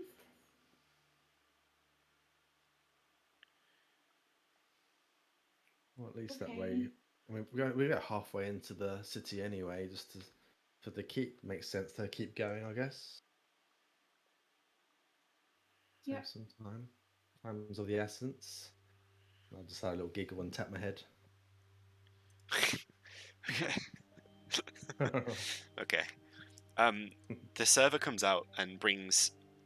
He's got this massive tray that seems like it should be too heavy for him to carry, but he seems to be doing an okay job. It's got 2 jugs on it, one full of ale, one full of water. It has a bowl of porridge that's got bacon and sort of like an orangey spice inside it that he hands down to Sköld, and it's basically cinnamon. cinnamon porridge with bacon. He gives you a disdainful look again, Aqua, before handing down the bread, fruit, and the other thing that Nell wanted. And then he hands the porridge to Vic. Also with cinnamon, but it's got like slices of apple, banana, pear, peach, and mango in there. And he sort of inclines his head and enjoy. Thank you. Thank you.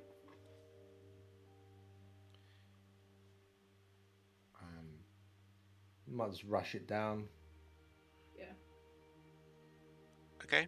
I steal a piece of mango from Vic and then eat the rest of my own breakfast. It's in my bowl. You literally. Yeah, I still steal a piece of mango from you. So you just have Nell, slightly unclean, just like scoop her hand into your porridge to reach a slice of mango. I'll tell you, right, can I try to block her? And I said, what do you want? I'll just give it to you. Oh, sorry. Can I just have some mango, please? I've never tried it.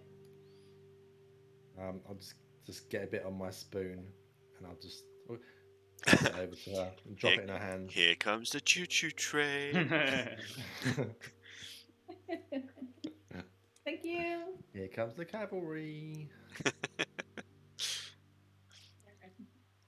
Thank you. It's okay. I'll just go. I'll just like lean away, half away from her, and carry on eating the rest of my stuff. Okay. Sounds good. The food is actually very delicious. And like Vic and Sköld, yours specifically makes you feel nice and warm inside. The cinnamon added with the condiments just makes you feel nice and full. But shortly after you finish your food, and the day is yours to do with as you will. Okay, let's go to the keep. Yeah. See what the apothecary wants. Okay. Excuse me. Right. So you head off back to the keep, and whoops, nope, just those two. There, put you there. Nell there, and let's make it daytime because for some reason it's not. There we go. So as you kind of make your way back across the city, to the keep, it's a bustling day. The weather's a bit overcast, and there's not much sun in the sky, but people seem to be in somewhat good spirits. It hasn't been an announced murder for a few days, and it seems that that's influenced people into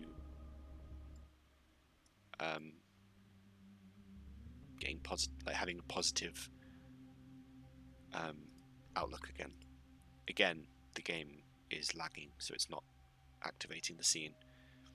While we walk over there, I just make sure that the knife is still on my belt. Okay. You reach down. Make a perception check for me. Oh, come on. I swear to God. No! No. There is a long moment of panic as you reach down to try and find the knife, and it's not there. Where's the knife? Where's the knife? You start kind of like looking around to the other three to see if they've taken it without you noticing. You start like going through your backpack looking for it. It takes you a solid 10 minutes of walking across the city to the keep to realise that it was actually on the other side of your belt. It's fine, guys. I found it. Sorry. I keep going. Was there a chance you were going to lose it from a tap? What do you mean you found it? It's fine. Let's keep going. And do you think it's better than... Okay. As you approach the front door, once again, as you kind of get to the bottom of the stairs, the door swings open, and what's her name, Lucretia, is stood at the door, smiles down at you. Morning. It's good to see you. Hello. We're here Morning. to see Nosfort. Indeed, he's expecting you. He's just in the main hall. Your friend is doing well. Well, that's good to hear. Is she alert?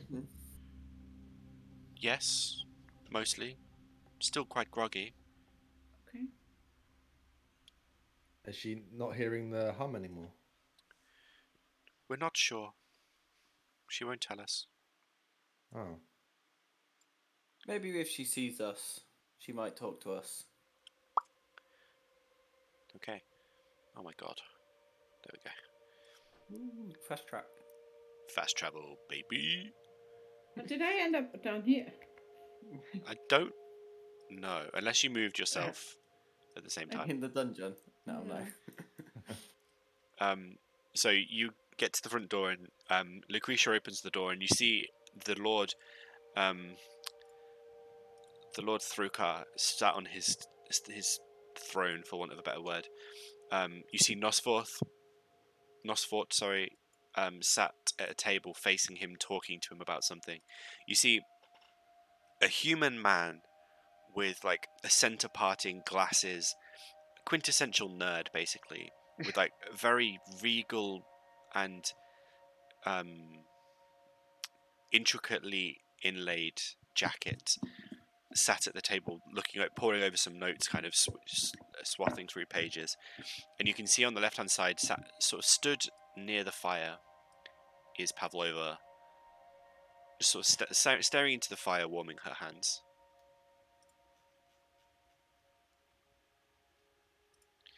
As you enter, Lucretia announces, "My lord, they are back. They still haven't told me how to announce them. I apologize, but they have returned, as was requested of them." Thrukar looks at you and, yes.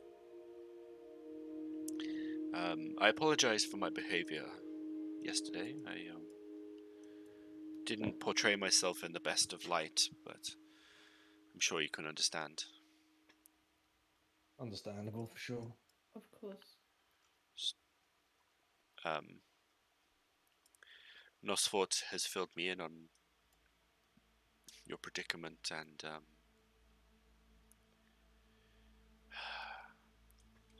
it appears that your friend is well. That pleases me. It appears you are well. That pleases me. I also see that you have taken advantage of the invitation we offered you. Indeed. Oh, yes. Thank you. Thank you. That is an exclusive experience you got yesterday, and it should not be taken lightly. Probably not. It's the first time we've seen a place of selling magic items. It was definitely an experience. Yes, indeed. My apologies. What is it you wish to discuss today? Well, first of all, we wanted to check on Pavlova, and I look over to her. Just firstly to make sure she's okay. Are you still hearing the humming? She looks over at you, and then kind of just looks back at the fire.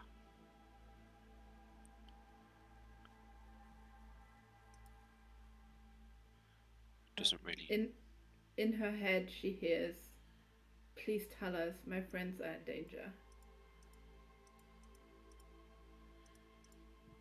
Make a persuasion check. If she never spoke, I just look over at Vic and go, well, that's not a good sign.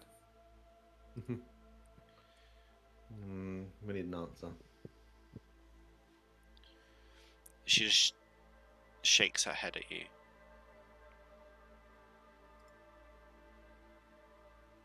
Okay. Can you not talk? She kind of takes a deep breath, closes her eyes, tries to compose herself, and shakes her head again. Oh, okay.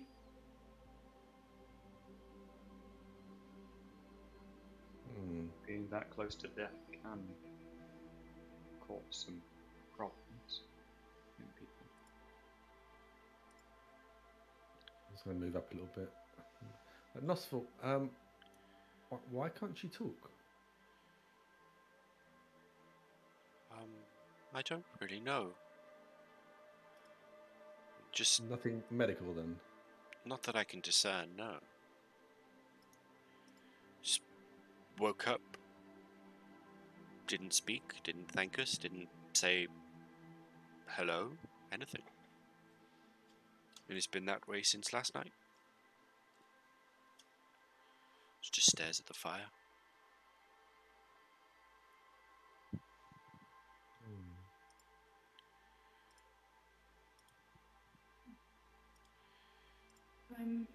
You summoned us here? You wanted to speak to us? Indeed, indeed, yes, indeed, yes, I think I was wondering if you knew what was going on. We're at a bit of a loss, and we don't know. With what specifically? Everything. These do seem like, from what we've gathered, two separate events now. Okay. The humming seems to be this magical creature that can teleport around. Interesting. What do you know of this creature? Not much, but normally when it's weakened, it will try and run away. And it can create many images of itself that aren't there when attacked. Well, that sounds like just a normal sentient being and also the mirror image spell, or something similar. There's quite a few different images. It's like what, five or six different. At a time, at least. Hmm. Oh yes, it doesn't just run away. I should mention it disappears by sinking into the ground. Vic, and you can see that Nell is trying to choose her words very carefully. You found out some more information yesterday evening, right? What did you find out?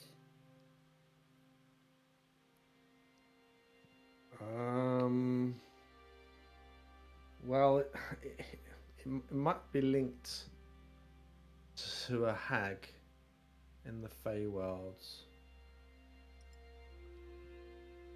Have you ever heard of the name of Anwi?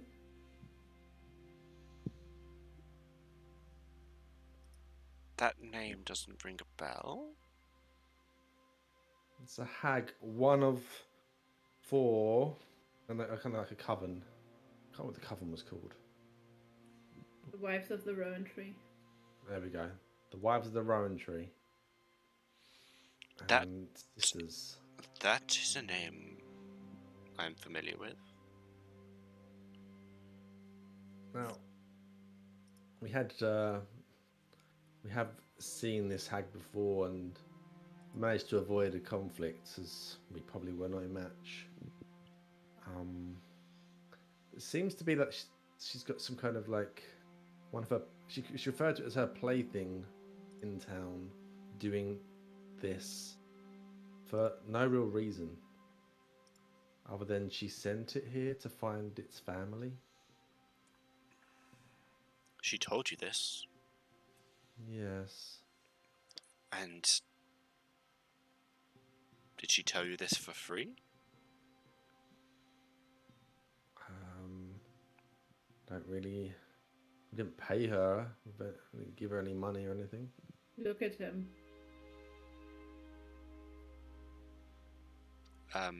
Make a deception check. Oh, me. Yeah. Hmm. Ooh. Okay. He looks at you for a moment. That's very strange. Hags usually demand something in repayment for anything.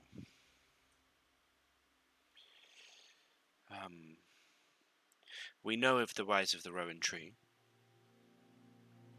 They are an old coven. One of them actually dwells on the material plane. On this island, in fact. She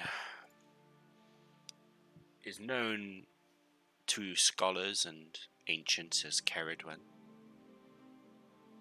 You spell that. It's Ceridwen. She's known to locals and anyone unfortunate enough to meet her as Krikato. Nasty, nasty piece of work.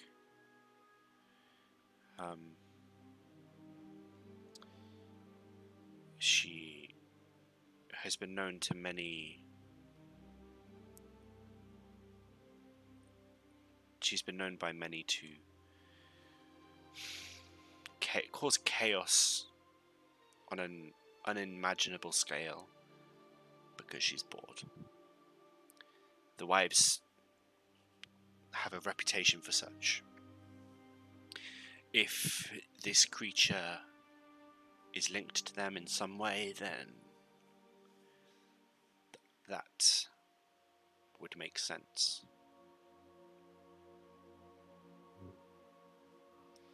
We just don't know where the creature disappears to or where it comes from.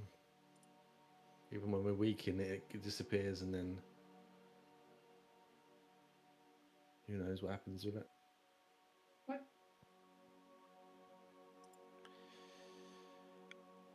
At that, the sort of man with the parting and the coat stands up and comes round, and he's not very tall.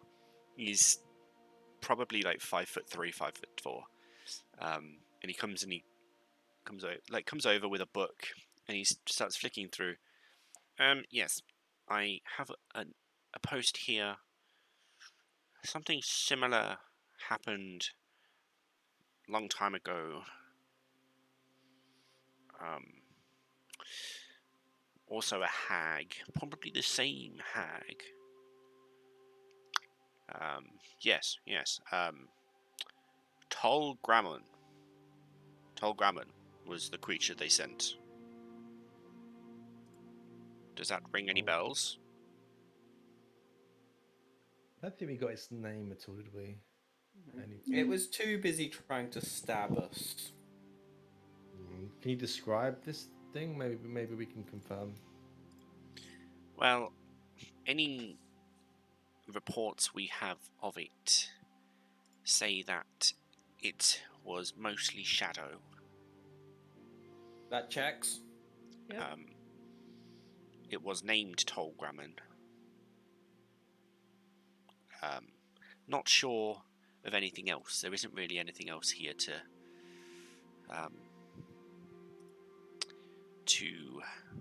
say anything. Quite unhelpful, but Yes. a name is helpful. A name is a start. However, does this not tell how it ended? Like, what happened? Where was this as well? Where did this happen? Was it this town or? It doesn't say this town. I think.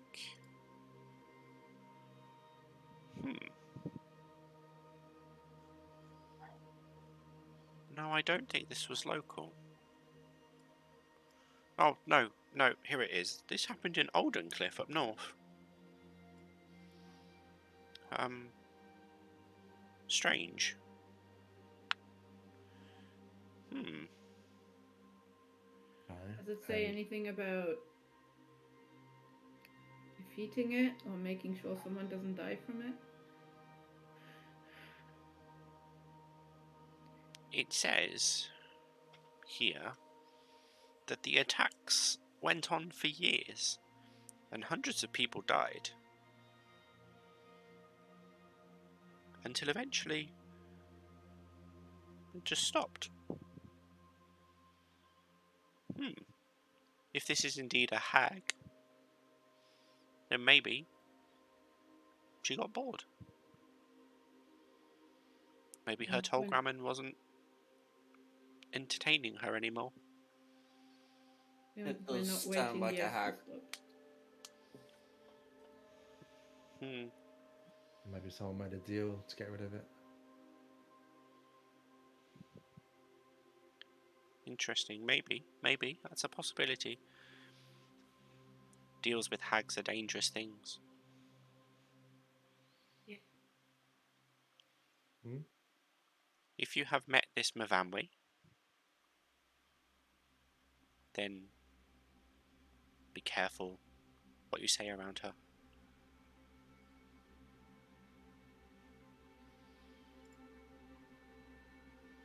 It could mean that you give away something without realizing it. Nah, we would never do that. I give Aqua a look.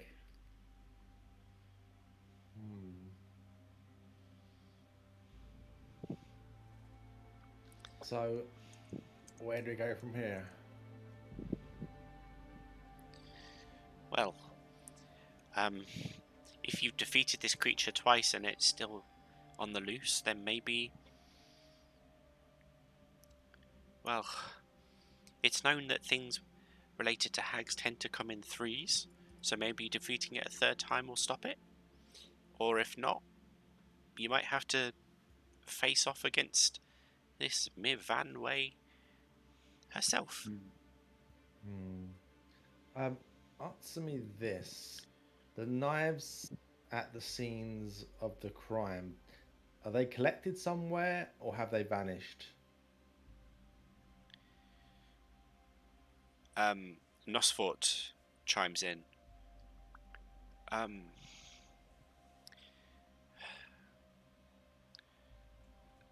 It's a bit of an unusual occurrence, really. When the reports we've been getting so far have said that while the bodies have been found with the knife still inserted, that by the time they are laid to rest, the knife is gone. I'm gonna turn around to Nell and see if maybe if we just destroy the knife. In your head, you hear, "Shut up." What do you mean? Well, not for you know, that's the knife that Nell's got. I mean, you gave it to her from Pablo. Looking it around for the day. Yeah. Indeed. He knows you've got it anyway. He gave it to her. But Of course.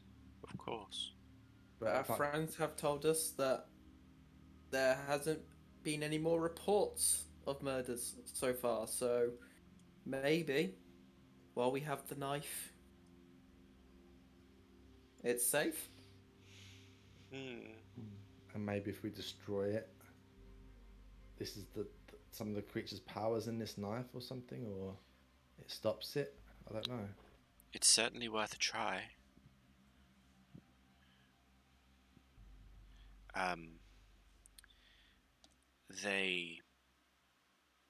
Just because there haven't been any reports of murders doesn't mean they haven't happened and we just haven't found out yet.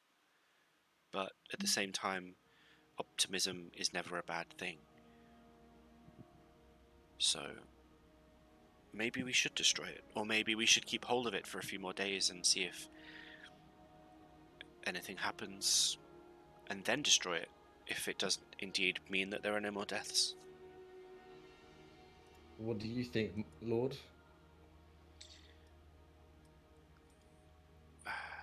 Thrukar has been watching you all while this discussion's been happening, content to kind of let you do the talking while he sits and listens. I do not wish for more of my subjects to die, if I can help it. Anything to prevent more senseless murder is fine by me. By all means, keep hold of it. Keep hold of that knife. Or if you wish, I can keep hold of it. And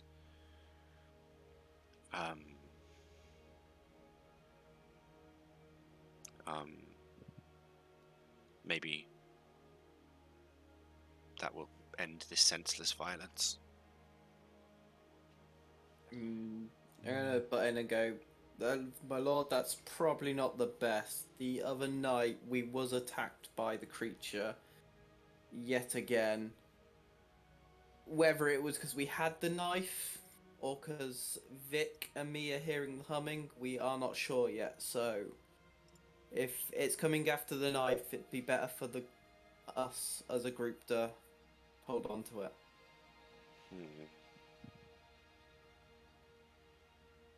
Hard to say what would work. I mean, we've killed this thing and it came back. Maybe if we destroy the knife, it might just find its way back to him that way, or maybe it'll be over. It's hard to say. I guess keeping hold of it isn't too harmful at the moment.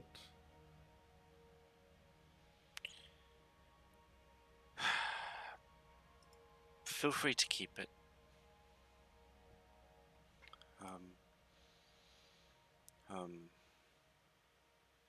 There can be no harm. You have done well so far. I see no reason why you would not be anymore.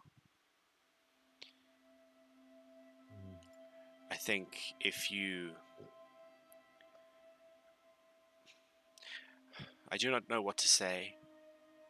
If you are already experiencing the humming, then in my experience you are already lost. And I grieve for you.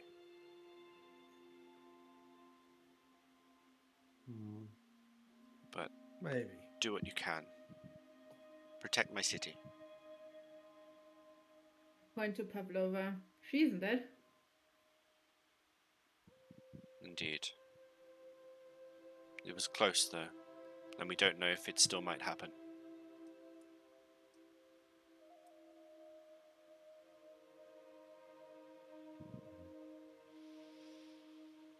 Is there anything you wish to ask of me today?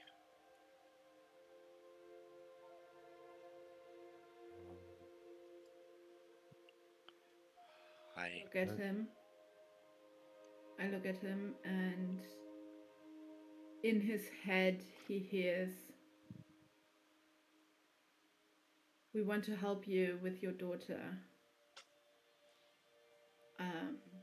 I'm asking you to grant us permission to see her, so we can do investigation, something, to figure out what happened to her." Her body is already gone. There is no more I can do. Okay. We wished to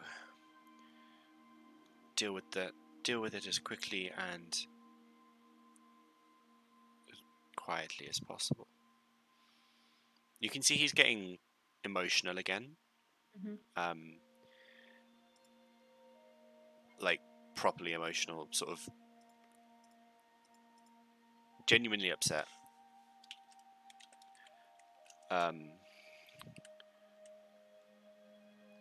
But is trying to hide it behind sort of just being fine. But is 100% not. Okay. She won't prod any closer. She's asked permission. He says the body's gone. Then she's not going to prod him anymore. Okay. I might just quickly speak to Pavlova. Talk at Pavlova. I know this might be difficult to relive, but in the interest of maybe like saving us as well, when you got attacked in the tent, did you feel like you were paralyzed, or was it shock that froze you? I mean, if paralyzed, nod your head. If I don't really know what really else to say. I just want to know if I can beat this thing, even if it has got a knife in my chest.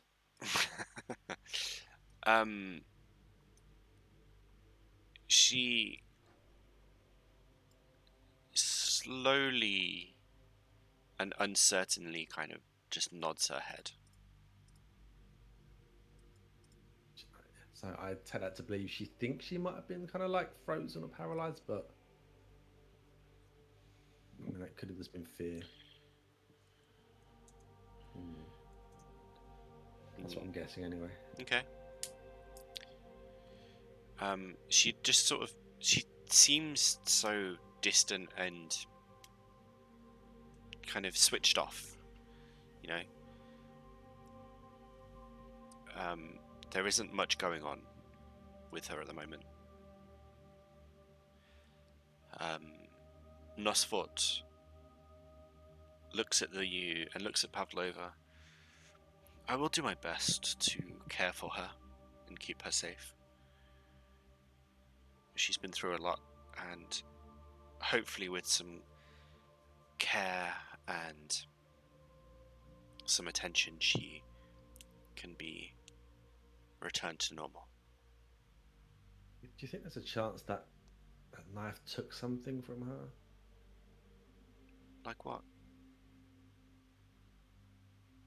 She can't talk.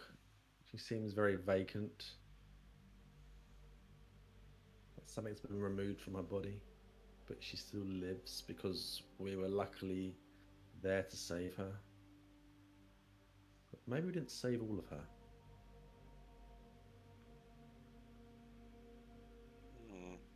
Just the soul's gone or something. I don't know. Vic, you were stabbed by the knife. You still can talk. Oh, my hand. Yeah.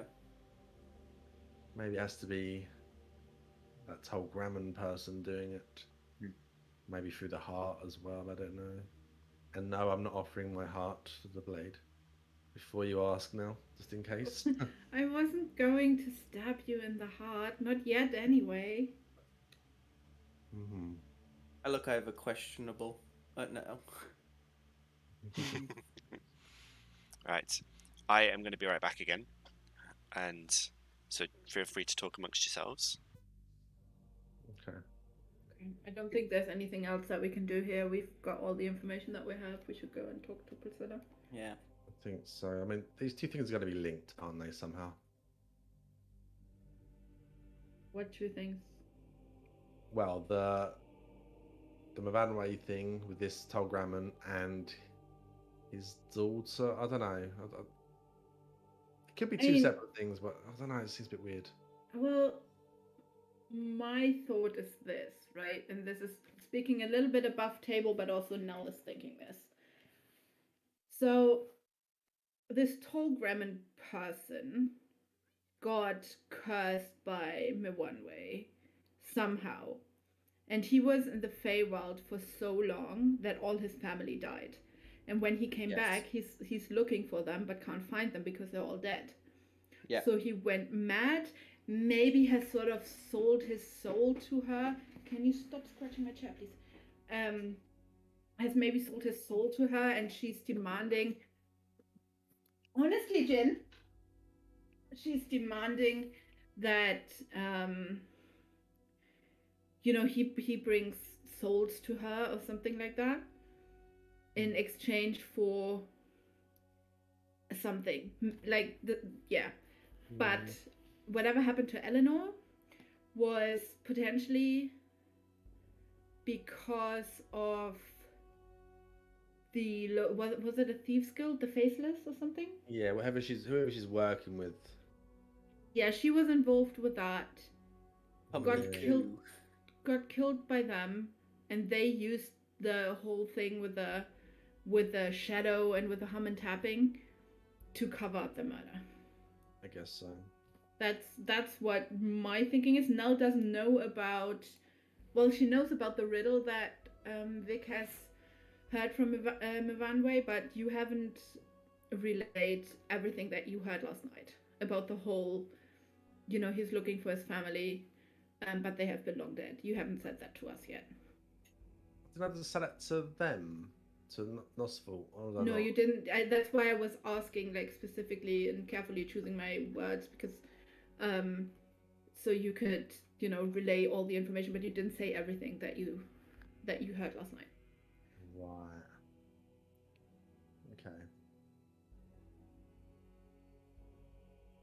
I'm thinking, if we know its name now, and you can talk to it again at some point, you can, I don't know, maybe reason a bit more, and I can. Well, so if I eventually tell you that his family is probably dead, Mivanwe says, and that he doesn't know it yet. Yeah. Well, I'll try and persuade him that we actually have the truth and he's being manipulated. Yeah. Yeah, I mean, it might just be directly controlled, really, manipulated, so it might do nothing, but I don't know. Also, no, I'm gonna keep that for when Meglo's back. I wanna bring up another point, but that's gonna be in game. But yeah.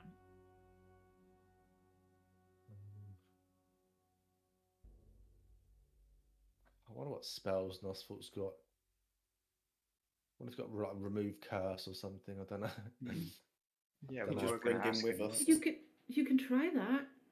I mean, I don't want to meta game too much, but Sköld, you have identify. I do. Yes. That's for what? We identify the guy to see if he has a spell No. remove curse. So if you use identify, you can use identify on an object, and as he did with my Hellfire Whip, which I still don't know what all of it does because Gold never told me. If you use identify on a person, it will tell you whether that person is affected by any sort of spell. Oh wow, Rob, you should have read that better. Choose So one useful. object that you must touch. So, yeah, I thought it was just an object. Fair enough Well, then. But identify is also with the person. Is it? It says if it is a magic item or some other magic imbued object, you learn property. If you instead touch a creature throughout the casting, you Yeah. learn what spells, if any, are currently affecting it. Yeah. Oh, geez, we should try that. Yes, I didn't read that final bit. I never knew it could do that. Nor would Vic, I guess. So. What? Who are you touching? No one. We were just talking. I mean, Disgusting. I feel like someone was being discussed. Therefore, you're touching someone.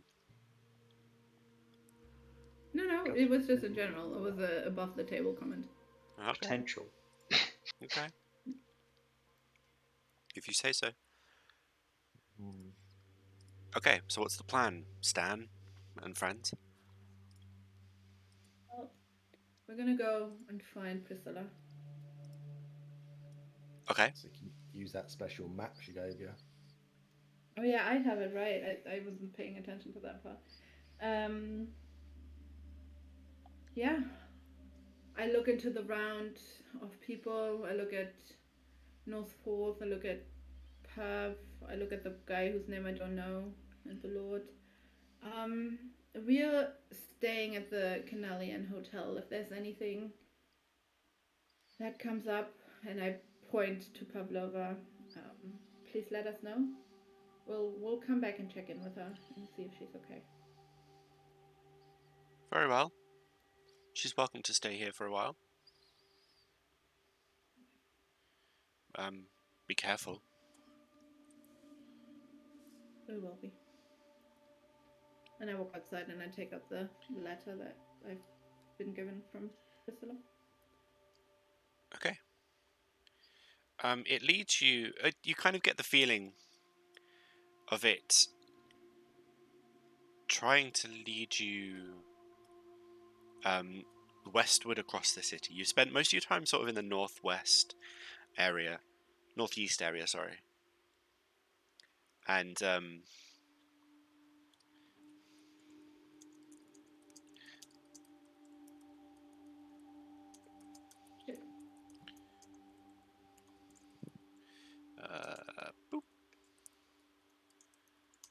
and you've at the moment started heading east.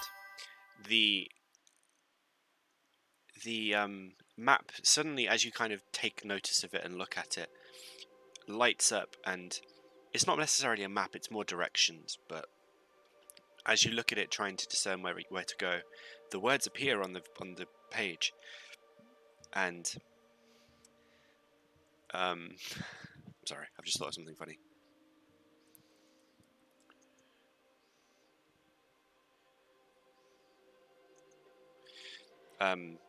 And you almost know, kind of like the same with Arcane Infinity, you knew exactly where to go from here. It's basically directly westwards and slightly south. And you can see it's in a very, well, you can't see, you'll see it when you get there. It's a fairly hefty travel though. Probably about 25-30 minutes across the city. And once the map loads, that's the wrong map. That's the one I want to go. While we're traveling though, Nell is very much a little bit in her own head and just reading the map / the letter, and just following it. And after about 15 minutes, 20 minutes, she's turning to the group very abruptly and is like stopping in her tracks, and she's looking at all of them. We need to kill her. Yeah, I think you're right. Wait, what? We need to kill her. Which person? I'm all up for it, as long as I know who or for why. The hag, Mwanwe. Nope, I'm not up for it. I want it in my life. You coward. Wow. She needs Aqua. She needs to die, and you She can does, see. but You can we see are- that Nell is like, she's quite literally probably fuming. She's angry, and it's not really something that she's necessarily used to, being this angry, but she is so tired of this hag messing with her friends and messing with her life. And essentially Nell just wanted to travel to Oakburg and have a couple of weeks of meeting people and eating good food, and she saved up all of her money for that. And now she is here in Wildenwell with these people that she really likes, but who she doesn't think she can trust. And there's people dying, and she feels like she's losing control, and she's just like seething. So she's looking at you. We need to kill her. We need to take care of her. I'm so done with this. Well, we Even if could have we tried wanted to. before. But I mean, how is the we would need main a lot of assistance. And maybe a trick up our sleeves. Because... yeah.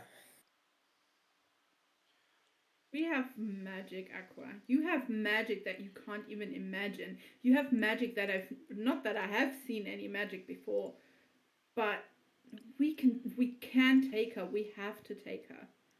Look at Vic. And I just look at him, just a little bit pitiful. Yeah. Poor I can Vic. try. I don't want you to get hurt even more. And she means it sincerely. Well, I don't know. I mean, if we can resolve this problem somehow here, great. But I mean, how are we going Then to this get problem back there? is resolved, but not her as the hag that's fucking with all of these people in this vicinity. She's not going to stop here. She didn't stop at Orva. She didn't stop at. She's not going to stop at Wildenwell. didn't Well... stop before at that, what was it, Old Cliff? Olden Cliff, yeah. Yeah, maybe she got bored. Maybe she found someone else to play with. I don't know. Maybe she, that was one thing. I'm all up for experience this fame realm I seem to haven't seen yet. But the hag will be difficult to kill. If not impossible. And we have to get Yes. lucky and find her again. we last went for the portal again. We appeared somewhere completely different. Then we had to wish to be there, which I No guess more we could wishes. try again. No Well, more there you wishes. No more wishes. I mean, she was in a really, really big.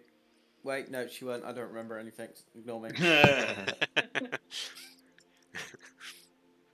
So while you're discussing this, the conversation conveniently lasted the entire time that my thing died and I had to reload it.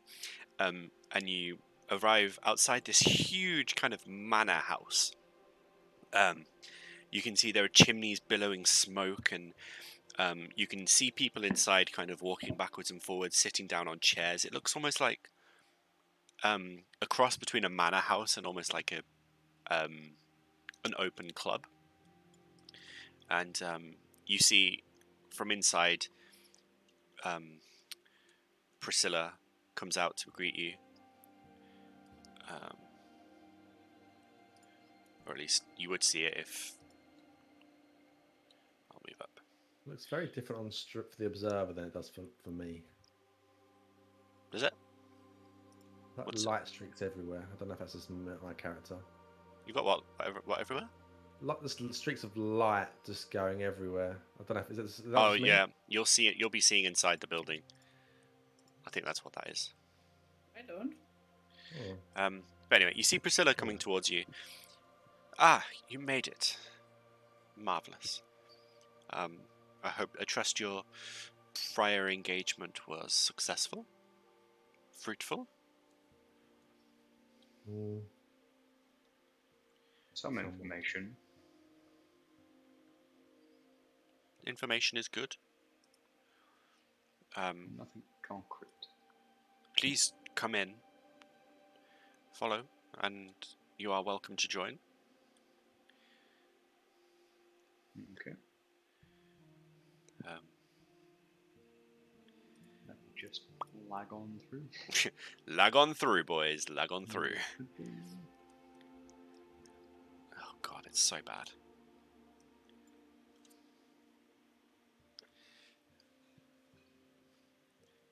It will go in a minute. You see outside, there's like a sort of a porchway, a porch, and like decking with chairs and a railing that you imagine people sit in outside. And oh, cool! Can't see the thing. Hang on. Can't see anything. Can't see anything. Just a well, roof. It's just really bright inside, like I'm in the sun. Observer I can got just... some industrial lighting in here. Super fine for me. It's normal for me. Yeah, same. Interesting. The observer can't see anything either. I don't even know where I am. You're in there somewhere. It doesn't matter. Aqua, did you cast your spell again? No.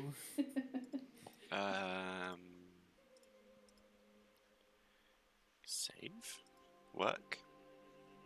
Technical difficulties. What? No, don't do that.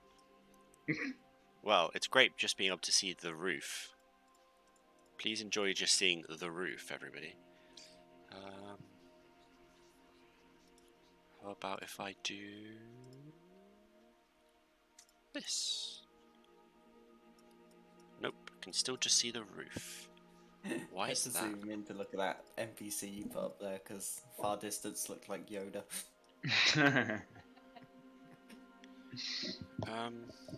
Holy that- Star Wars characters appearing. Star Wars now. Aha! There we go. Right. Can you see anything, Burius? They're still in the middle of the sun, but I'm okay with it. If that's the problem. Side effects of your condition. Literally. Exhaustion, yeah. Um, I can see myself on that stream though, so I could move myself where it needs to be. in relation to the stream. Yeah. Don't Don't worry about it. Okay.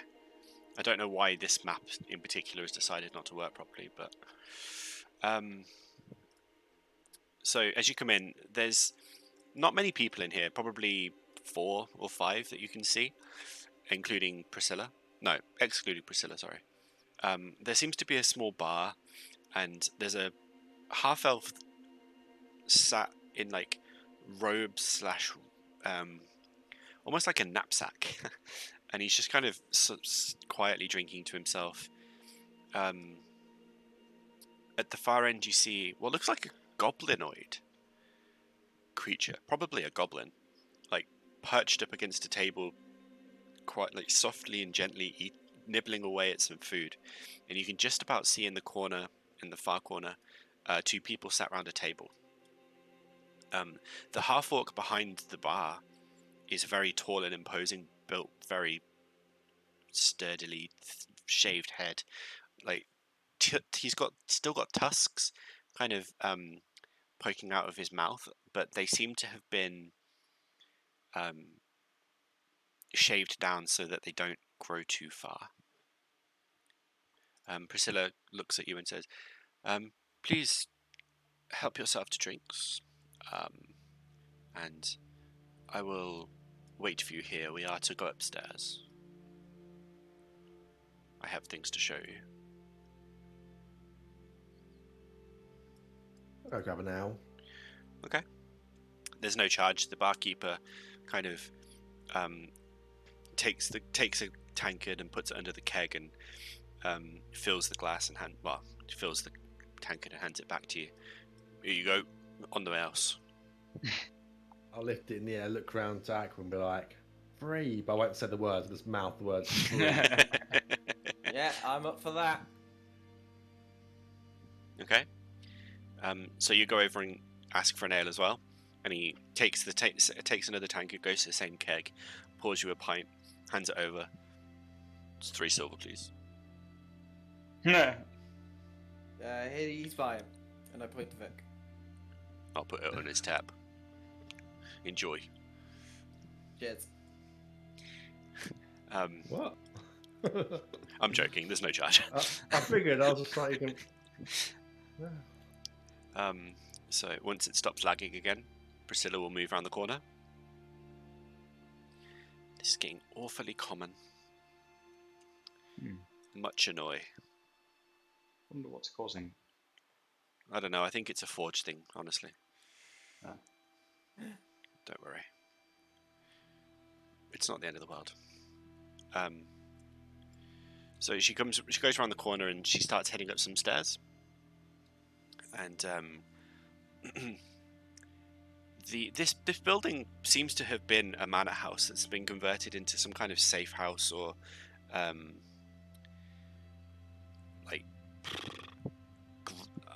it's not a tavern, it's not an inn, but it seems to be almost like a B&B with a bar.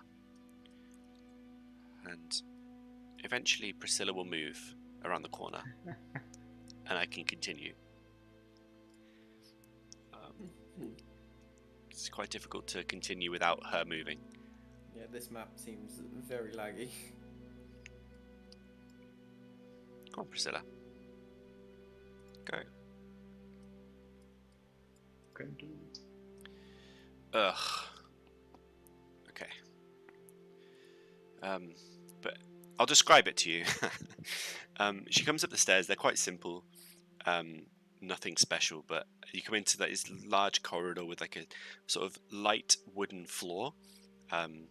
There are many doors all down the room, and on the far end of the room there's an open door into a kind of fancy looking study and another set of stairs going up to another level. And Priscilla's still not moving. We No one's- crashed this time. Maybe. It's properly going slow. I love it when things don't work properly. We've all been frozen by the hag. That's the end of the game. Game over. You We all all starve to die. You all die, and that's happily ever after. I'll quickly grab yathina to the side quickly if well, the nail to the side, sorry, if you're loading stuff. Go for it. I'm like, so now we know the person's name, Dr. Gramman or whatever it was, Mm-hmm. and the hag said that he was after like family, and you said they said family, and he's looking for family. But she told me that they're mostly dead, and he doesn't know yet. Yeah. So maybe that means you can like send a message out to him. Maybe he's like watching us or something, and maybe if you know his name, you can. I don't know how it works, your messaging thing. Maybe if you know them, you can message him and say that his family are dead and the hag knows or something. Maybe that can help. Well, it seems like they need to be close, and I need to know that they're close. I I can't just send it out into the world and hope that they're hearing it. But Mm. I'll try next time. I think they're close. How's your humming and your tapping, by the way? It's Same remained, as it was. yeah, it's remained constant the whole time. The Mm. tapping as well. Yeah. Here's me hoping that as long as we've got the knife, I'm fine.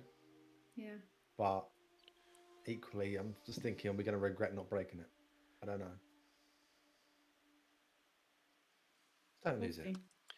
Oh, it really has lagged out. It's literally doing nothing. Oh, I heard doors move. Yeah, I've just been spamming them to see if I could get them to open. That's my- helpful. Well, my menu keeps pops up fine without no lag, so I was hoping that doors might work. It's mostly just like interactions with the map, so like moving characters, opening doors, things like that. Which is very unhelpful because, you know. That's the one thing we need. Yeah. I think it is a Forge issue though, fundamentally. Just not working properly. Lizard squad. Oops. Please hold. I'm going to see if there's an actual issue with the Forge website.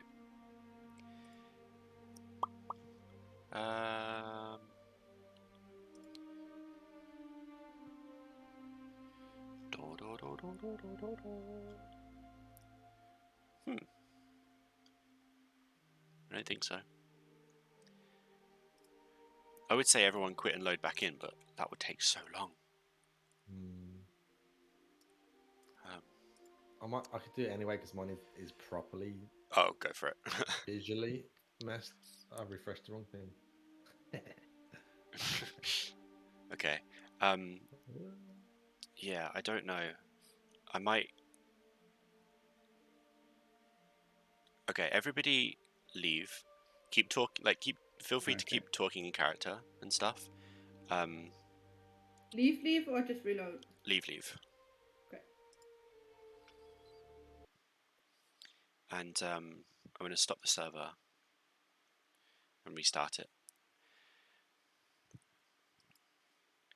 So We are now. We are now. We followed her upstairs through a corridor, correct? you've basically, you followed her upstairs, and there's she kind of, as you're looking through the corridor, it's very wide, like open, what you would expect from a manor house. And as she kind of walks up through, and there's a door on the left hand side that she sort of leads you through, and it's into a large sort of games room. Again, essentially there's like a billiards table, there's a balcony, there's chairs and stools all around the outside for people to sit and rest on, and it seems like a very well put together kind of room with just one person stood in there in a kind of very simple but elegant looking dress, holding herself. She's sort of messing, like playing around with the billiard table, basically just like moving the balls, throwing them around and stuff, not really understanding what's going on with it.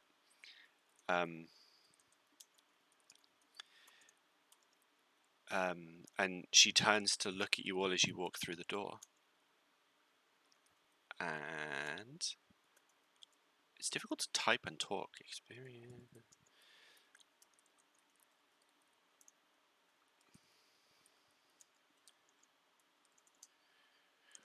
And she sort of turns to look at you, and she's got like bright blonde hair that sort of trails down her back, like very nicely combed looking hair that kind of that looks very noble, I guess is the word to say. And she turns, and her face is pale but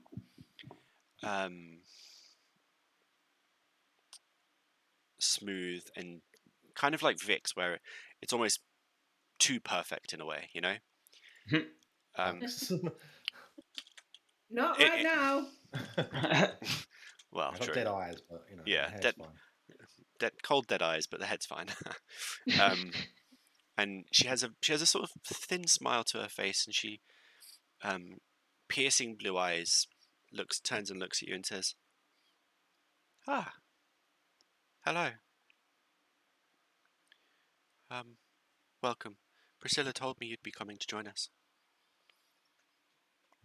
Hello. I'm Vic.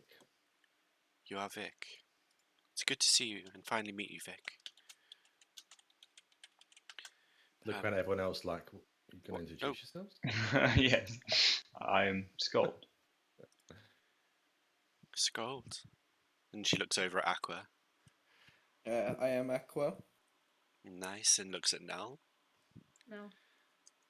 Now, We need a group name. Yes, we do. The Good Pirates. No. she, like, after you've all introduced herself, she sort of semi-curtsies and says, "I am Eleanor."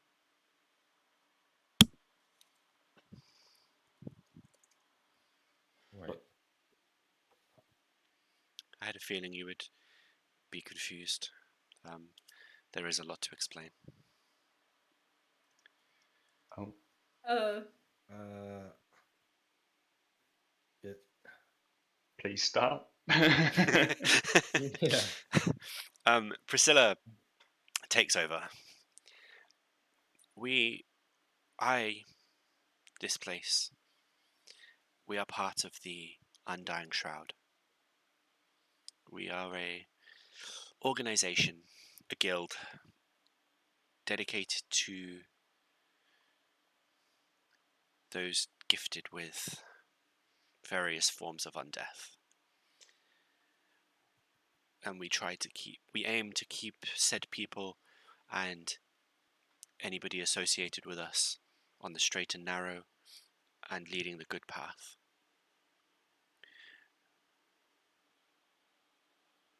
Eleanor here, sadly, recently joined us, as I'm sure you're aware. What? It wasn't a planned death.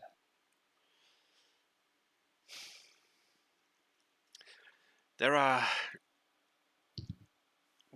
there are circumstances that led to it that we are not proud of. Unfortunately, there is a rogue amongst the city somewhere who it turns out has been exploiting poor Eleanor for over a year at this point. We are yet to be able to track him down, or her down, them, whatever. As I'm sure you heard, and I think you already know, that Eleanor was found with bites. Yes. Well, we didn't know it was bites. Well, We were told just holes. there you go. Puncture wound. Oh my god. I kind of assumed it was bites. I thought they were like fag burns. I thought they were just stab wounds. Tiny needle puncture wounds or something. Holy sh... Okay, go on. Sorry. When poor Eleanor was attacked, she has informed us now that these bites were from someone she knows, and when she refused to continue the agreement, the person took the opportunity to attack her and tried to stage it to look like the recent killings. Alas, they failed. Someone she knows, so who was it? This is the problem. While we know them as Cartwright, nobody else knows a Cartwright. Nobody else recognizes the description. It's like they don't exist. So, while some of the lessons we teach are to stay in the shadows and stay unknown, not to reveal too much, it seems that this Cartwright has taken it upon themselves to learn that lesson, but not the rest of our creed. So that's the rogue, sorry, that you're talking about as well. This rogue we speak of, yes. So, okay. Which was biting Eleanor regularly? Feeding, yes. Feeding. Right. We believe there was some kind of control cast upon her. So what is this person? Are they like human? What are they? Well, we know not what they are now, but we know not what they look like and what species they are, but we do know that they are undead of the vampire variety. What do we know about vampires? Myths, mostly. There isn't much that you especially would know. Is it a little bit like the sort of fairy tale stories I would have read about pirates? A little bit like vampires as well. Less so, because vampires are far less public. I mean, yeah, obviously, but in a sort of, sort of story kind of way that my mum may have told me to scare me on a dark night or something like that. They're not the kind of tales you would tell. Okay. Is there no like pirate vampire that my pirate crew would have known of? Nothing concrete that Okay. you would be able to definitively say. No. It's very kind of very hush hush. Any stories you do hear probably have some element of truth, but also are mostly probably fiction. There's not even like a consistent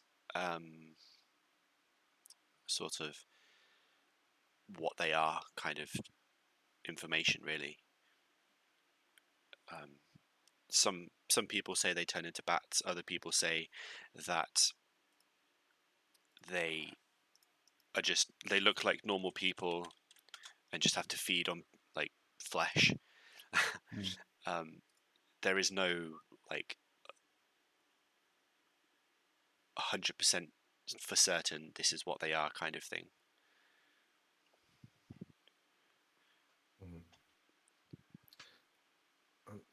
So like you said, like a year this thing was feeding on her for?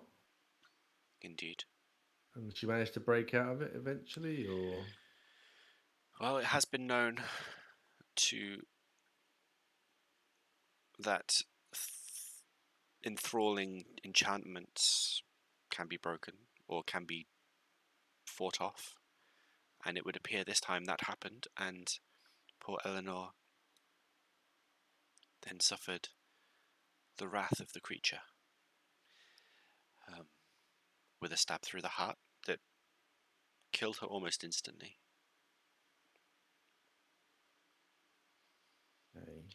And then you came back? Suppose yes, we haven't quite discussed the more shocking revelation. Eleanor nods. Yes, I remember being stabbed. I remember the face, the look of surprise and then anger, the stab of pain. I remember not being able to cry out. There was too much blood in my throat. And then I woke up, wrapped up in rags. And Priscilla found me. And told me what had happened. And once I regained some control of myself, she brought me here, where I've stayed for days now. Well, a day, sorry. And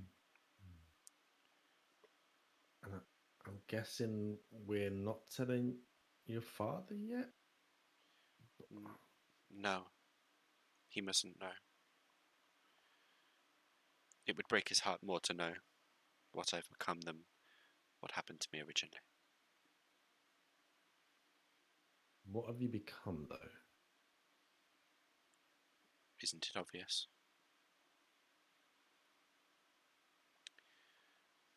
I am an abomination. I am. Wouldn't say that. You're quite pretty. It's not what I meant. No, not necessary that you are undead just because you've come back to life. Make a religion check for me. Through yeah. do it through D&D Beyond, because we can't get onto Foundry right now. I think the Foundry servers are down, or the Forge servers are down, because Alright. I'm not able to log back on. So we've got to do this the old-fashioned way. The old school way. Okay, how do I do this? Go to my characters, I'm guessing, and yeah, so go to Sköld in the campaign, and then that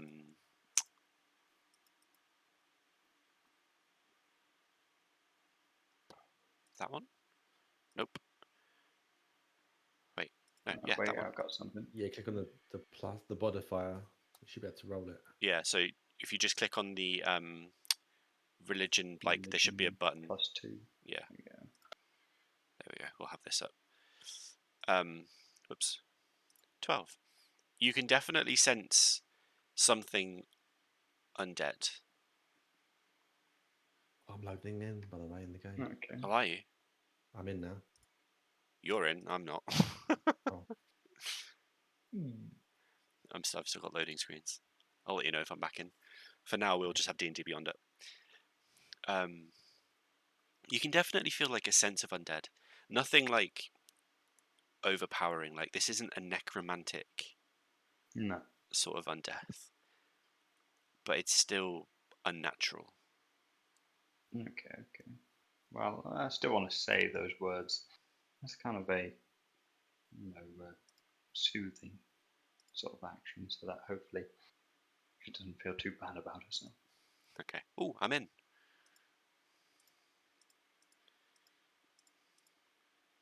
Okay, so Priscilla, we moving? Yeah. Okay. Still not in yet. Surface. Feels bad, man. I can't move. I'm paused. Oh yeah, sorry.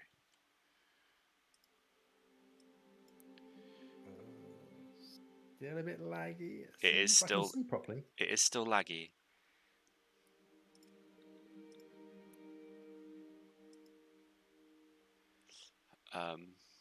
Is the observer loaded in yet? Nope. It's just a bright white screen. Good old technical difficulties. Love to see it. Okay, you guys.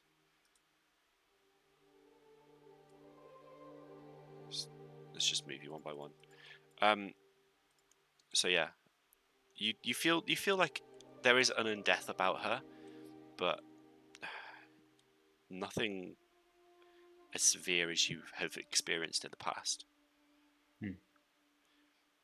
Yeah, I mean, I'm not like repulsed by her very presence, which necromancy tends to have that effect on me. It's unsettling, definitely, but it's not repulsive. No. Okay. Come on, Forge, you can do it. I believe in you, Forge.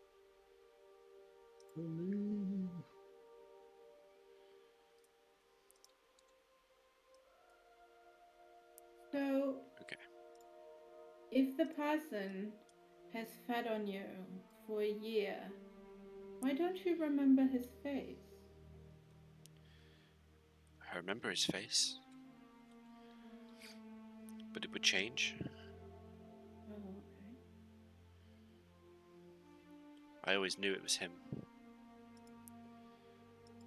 But the face never stayed the same. Look at Priscilla. So, Nell is just trying to make sense of this. So, someone fed on Eleanor, and Eleanor died, but then came back. Are you going to feed on people too? We have our ways of avoiding that outcome. Oh, but it is a possibility. There's always a possibility, but we will work to avoid it. So, that person that fed on Eleanor, as you said, is someone who went rogue from your organization? Not that we were aware of. They could have been just somebody, anybody. We don't know. We genuinely have no idea who it could be at the moment. We are trying to work it out. We're doing our best. But this is an unusual situation that we're not well equipped for right now. And does any of this have to do with the Hum and Tap killings? Not that we know. I think the only connection is that this person tried to make it look like poor Eleanor here was killed in the same way. But we know that it wasn't. Okay. It's not helpful, I know, and I'm sorry about that, but... No, it's fine.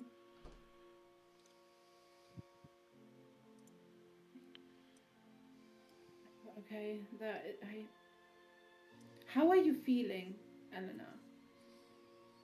Because I can imagine all of this is a lot. It's a lot. It's a lot. Considering everything, I feel okay. But it is a lot.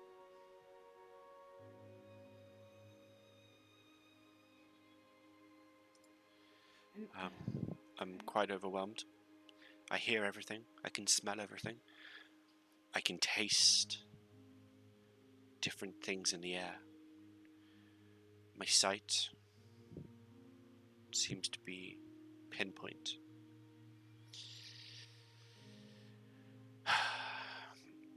Maybe she can help us fight the creature. Would you like to help us fight the creature? I don't think I'm ready for that. Despite everything, I still feel fatigue.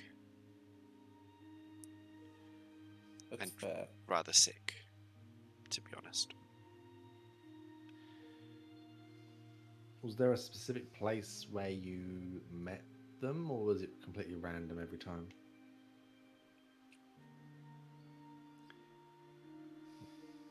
Roll a persuasion check. Because we heard that you regularly went out for walks and persuasion. Yes. Roll.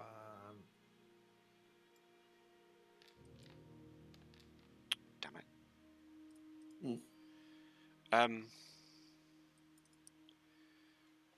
Yes, I would receive notice of when I was required, and I was compelled to go. It was random every time. Excuse me. Okay, I don't want to seem rude. And I'm very glad that you are mostly okay, although you're undead. Whatever. And I think it's very important to find who has done this to you, so that person cannot do it to any other person. However, we also have to deal with the hum and tap killer, and I point to Vic. Indeed. It's very pressing. Yes, quite. It is terrible that so many people are dying. Do you have many dealings with, have had many dealings with hags? I can't say that I have. I've lived a long time, and never had the pleasure. Okay. Well, after we left each other last night, we got attacked by this thing which we now believe to be called Tolgranum. Grumman, yeah. Tolgrammon? Yes. That's a foul name. It's not the name of a person or a being, but a creature. Oh. Fantastic. So it's a Tolgranum. It's not actually their name. It's what they are. Yes. Oh. Any information you can give? They are fiendish creatures, but they are generally controlled by the Fae, which would be concerning. Yeah, that's pretty much what we figured. Controlled by a hag in the Feywild. Yep, that would make sense. How do they die? Honestly, I don't know if they do. From what I hear, and from what I know, Recruit him. from what I hear and from what I know, they just keep coming back. Almost like another creature, another fiendish creature bound to demons instead of Fae. They hold grudges, but are mostly corrupted beings.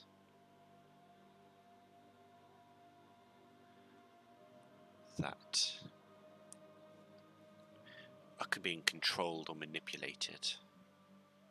For some reason, it spoke to me. It spoke to And you? well, sort of. It spoke and I understood it, but the rest of them didn't. I don't know what that means. Okay. That's strange. Spoke to you about what? It said just the words family and Mivanwe.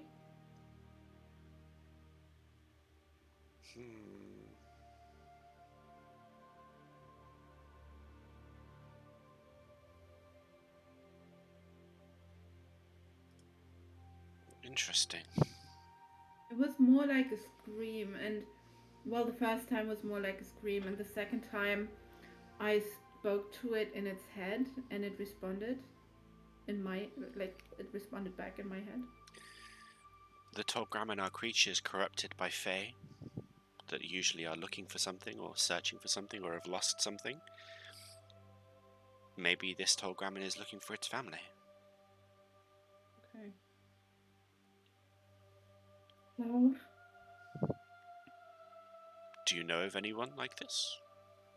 well, no one specific, but we have heard. Oh, I point to Vic again. he has his own problems. He has sort of heard about someone who has lost their family, and yeah, and is looking for them and won't find them because they've been dead for a long time. So what we figured is someone who went to the Feywild by accident and maybe met Miwanwe and was corrupted by her, has made a deal with her, is being controlled by her, and then is coming back after years and years and years, decades, centuries maybe, and is looking for his family, his daughters more specifically, even I think Vic said, and can't find them because obviously they've been dead, but he doesn't know that, and he's probably compelled to take his revenge or look for someone or something like that.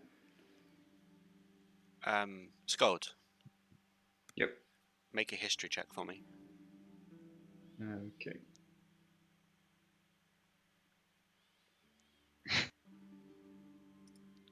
Great. 9. While Nell is mentioning all of this, something does twig in your memory. Hmm. That's not what I wanted. Yes, it is. I do remember the elves talking about it, but I don't think they really said much else. You do remember quite a while back mention of a settler and a hunter from Wildenwell who moved to Orva. Mm-hmm. It rings a bell. Sounds familiar. Yeah. So I can just kind of relay that information, just saying that I remember when I first met the elves that they talked about a hunter or settler that went missing in similar circumstances and also had family that he was looking for. I believe this to be the same person, though I don't know much else apart from that. Do you think the elves would know more details, like their name and such? I'm not sure. Maybe. We have told the elves about this though. Why Yeah. wouldn't they have mentioned it to us? I mean, they didn't put it together that this could be. Did we tell them it was a Tolgrammon? Did they? I don't know. I don't remember. We only recently found out. Yeah. Yeah, we That's haven't what it is. spoken to them yet since knowing all the name. Yeah, that's true. So maybe we should ask them, and if it is that same person, maybe if we know their name and their deal, maybe that's more information we can talk to it next time. Yeah, it's definitely one of the things we need to try and clarify. Might be during a fight, maybe, or maybe we get lucky and we just kind of notice it in distance. Vic, Mm-hmm. make a perception check for me.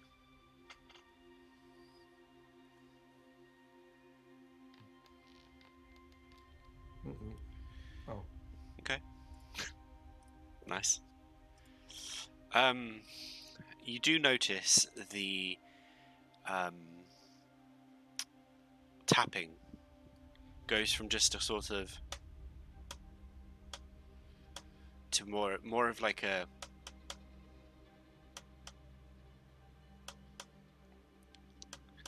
almost like a heartbeat.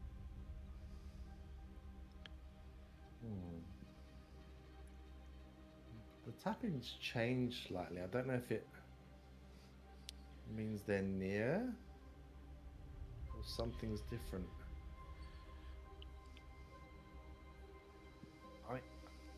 maybe try sending a message now, just to see if you can get some response.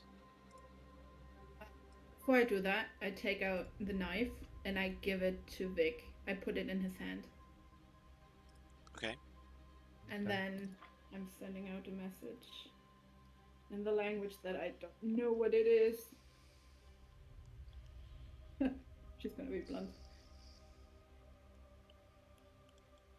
Oop. I can't send it. She's just saying in the language, your family is dead. There it is. Okay. You don't hear or feel a response?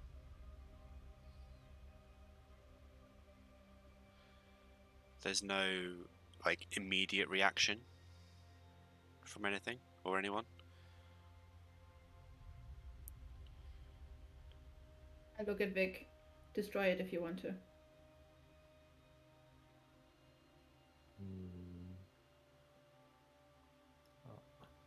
The best way of doing it, probably want to melt it down. I know a guy or a gal. We can go to the blacksmith, if there's a blacksmith in town. Okay, I meant myself, but okay. Oh. Can you melt? Could you melt steel down? I mean, I can create fire. I can create fire. The thing is, I just don't want to give it to someone else. I don't want to put it out of our hands or out of our supervision, you know? I know. If we go into like a blacksmith and say we need to melt it down, we are there. We throw it in there. You know, Sköld could do it. We could pay them, and maybe Sköld could do it for us. Is God there a knows, fireplace well, in this room? Not in this room, no. I look at Priscilla. Do you have a fireplace? An unlit fireplace? Yes, we have some in various rooms. Why? I want to try something. Okay. Please be careful. Yeah, well, As she utters them words, I am going to put my jammer on. Okay. I'm not throwing you into the fire, Aqua. Is everybody else loaded in? Do I need to reload? You might need to I've refresh got again. game paused at the I'm moment. loaded. No. Oh, game paused. Yeah, about- it's what- been like that for a while, but my dice seem to work, so I've not been bothered about that. There we go. Observer's back. I refreshed the observer, Rob, and it seemed to load in. So, Okay. Priscilla now leads you through the door and up to the corridor. Want me to bring the knife? Give it back to me. I'm Right. not going to stab you. And Nell says that, not Yathina. Sure. I can't move myself. That's what they all say. Yes, I know. Okay. Neither can I. I'm gonna keep an eye on this knife anyway. You take it, but I'm coming with. Yeah, sure. I just think maybe magical fire. Sorry. Yeah. Maybe magical fire has a bit more impact than normal fire. I want a kiln's made to melt blades as I don't know. I mean, there's no harm trying. Sure.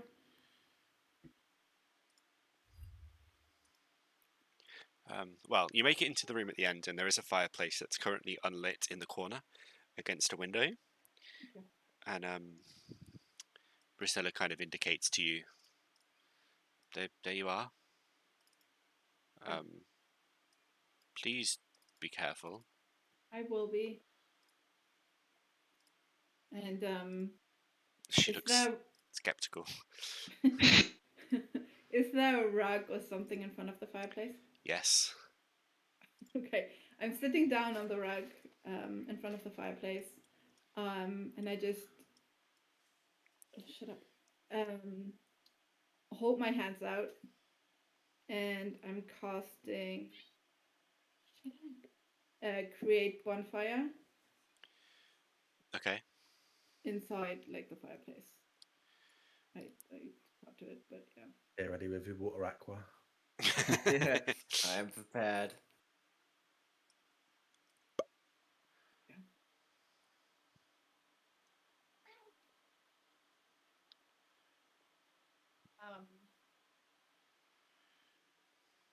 Okay. It's a I- bit of a mess in there, but it's fine. I don't know where the fireplace is, but yeah, she's sitting in front It's of in the it. corner. It's here. Okay. She's sitting in front of it. She's casting create bonfire on it. That's not where the template was supposed to go. And then this is not a spell that she has, so this probably will not work, but she's just going deep inside herself and just channeling all the fears that she has about fire and all the trauma that she has about fire. And she's thinking about that time in her room when there was flames everywhere burning her skin, and she's not remembering all of it, but you know, she's just channeling this super deep dark place inside herself, and she's trying to just manifest the fire being as hot as possible, and then she throws the knife into it. Okay. Roll an Arcana check for me.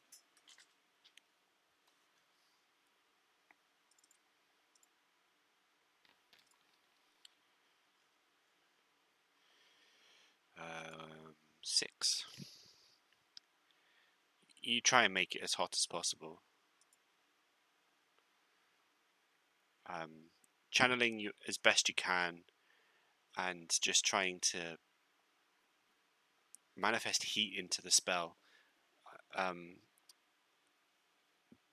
You throw the blade in, and you do see the blade, like the blade itself, starts to glow slightly, and then you hear a loud crack as the bone, like the worn bone handle, just cracks right down the spine, and the blade sort of comes loose and falls, and they fall into two separate things, like two separate entities, and they just continue burning in the fire.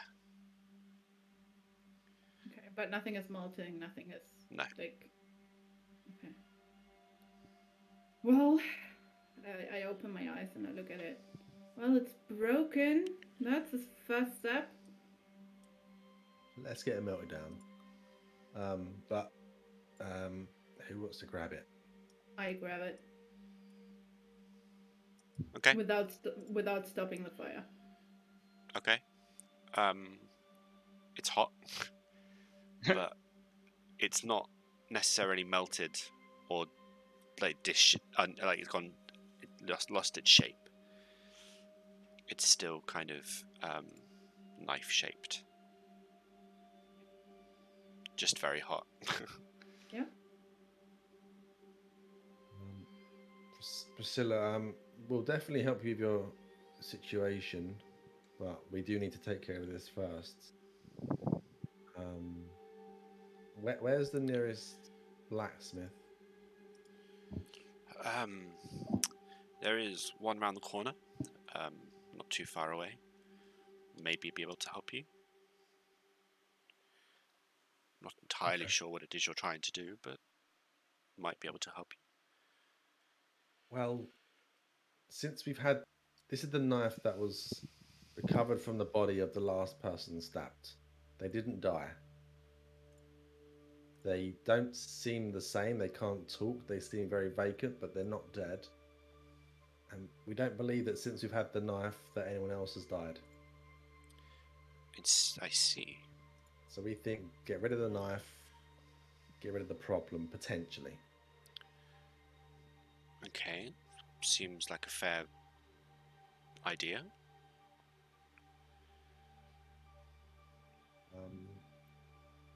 Also, maybe you should look at this Pavlova with your undyingness. There's something off about her. But, Off how? How so? like I said, she doesn't talk, even though medically there's no reason why she shouldn't be able to. She seems very vacant behind the eyes, as if something's missing, or she's just changed. I see. Poor girl. She couldn't respond to us, apart from shaking her head. I don't know. Was I the only one who felt there was something a bit more to it? Well, she didn't seem herself, that's for sure, but Yeah. I couldn't say for sure what could be causing it. Could be a psychological change, near-death experiences can have that effect on people. Yeah. Maybe you should try sending her a message next time now, because if she can't did. talk, I tried. could she talk? Is she back in her head? No. She just shook her head at me. She didn't respond to my head. Because all you have to do is think. I'm guessing. Well, I've done it to you before. I've responded to you. Just think the words and they go through. Yeah. She should be able to manage that. I asked her whether she was still hearing the tapping and she didn't or the humming and the tapping, and she didn't respond to my head, and then she looked at us and shook her head.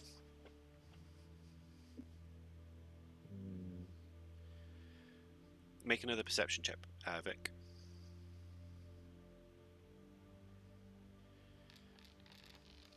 Oops. You've had some really good rolls today. At least we're not in combat. It's true. Actually, this should be with disadvantage as well. It should be with disadvantage. It's true, because you're exhausted. What? Roll again. Okay.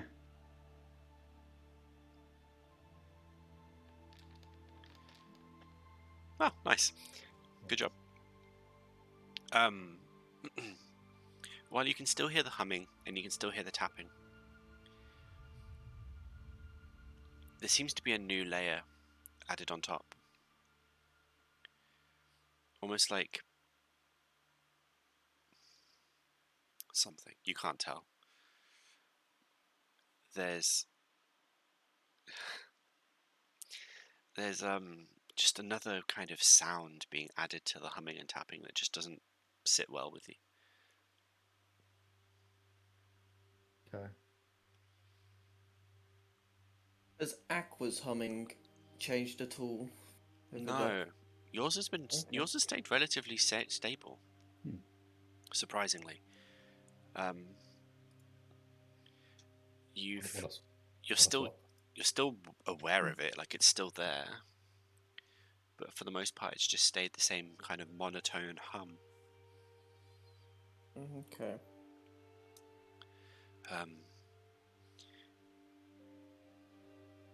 You do, like, this is the longest you've gone without a change in it, though. Like, it's not got louder, it's not got quieter. Like, for you, the rhythm hasn't changed. So this is the longest you've gone with your humming kind of staying stable.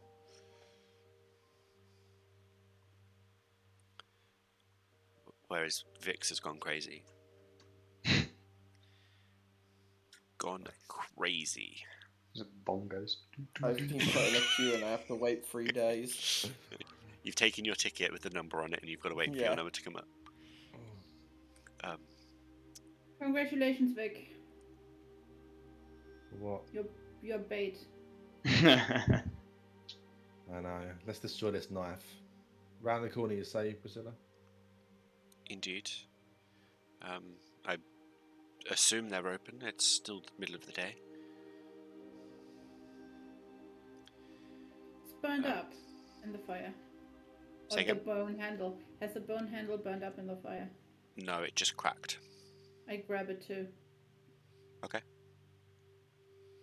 And then I end the fire. Okay. There's just a crack, like a perfect sort of, not perfectly straight, but one solid crack that's opened a few centimeters, well, a few millimeters to a centimeter, that has allowed the blade to come out, and now you just have this hollow bone.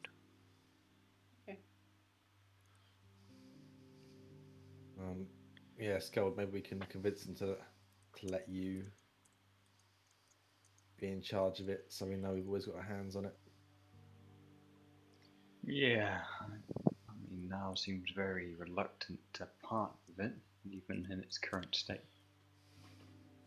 And I'm not the best for convincing people otherwise. I'm fairly You confident did you great. could. I'm fairly confident you could forcefully persuade her if you wanted to. I don't Remember, think you it's guys got that great deal on that horse and cart. I know what you're on about. I'll do it. I'll have the blacksmith try and smelt it down. Right. Okay. We're gonna try and run downstairs. Do you have to the blacksmith? I think it'd Follow be better Vic. just to wait for fast travel there to the blacksmith. Yeet. I don't have a map for a blacksmith. I was about to Oh, ask. Do you have a good. blacksmith? So this is Theatre of the Mind, baby. Right here then. You head outside, and like the people inside kind of nod their heads at you, and you head off in the direction that Priscilla pointed you in, and eventually you come to a sort of tidy and sort of clean-looking blacksmith. Like, you can tell it's a blacksmith. It's got all the usual blacksmith stuff. It's got a forge outside. It's got buckets of water. It's got a blazing fire with black smoke billowing out the top. And there are kind of just like sticks of iron essentially just lined up along the thing. And there's this gruff looking dwarf that's just pounding away with his hammer onto a sword at the moment. Just kind of looks like he's trying to break it down. He's bald except for like one patch on the top of his head. It's almost like a soul patch, and then like a great big bushy beard that is also braided up at the ends. Morning or something. I don't know if it's still morning. Say all Hello. of that out loud, by the way. Hello. How may I help you? This is going to be a really weird request. But hear me out. First of all, I'm Nell. Those are my friends. Hello, Nell. Yes, sorry. Carry on.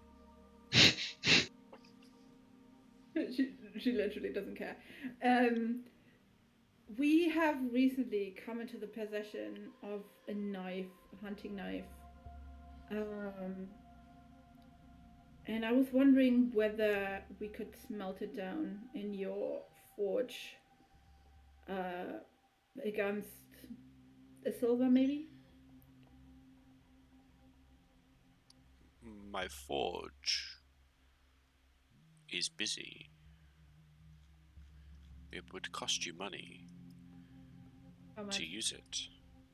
How much? 11 gold.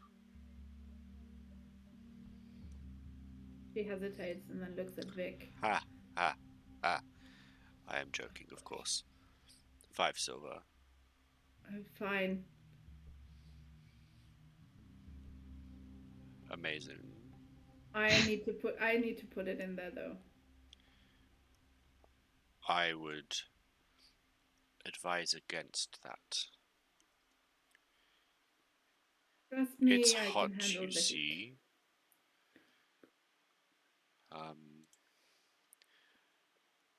Very well. Wear these gloves. And he hands you like inch thick, like leather hide gloves. And he literally holds them and is waiting for you to put them on. I take them from him. You do not go near my forge without the gloves. Fine, I put them on. Let me be cool, damn it. Okay, I put them on, and I take out the blade of the knife, Mhm. and I go up to the forge.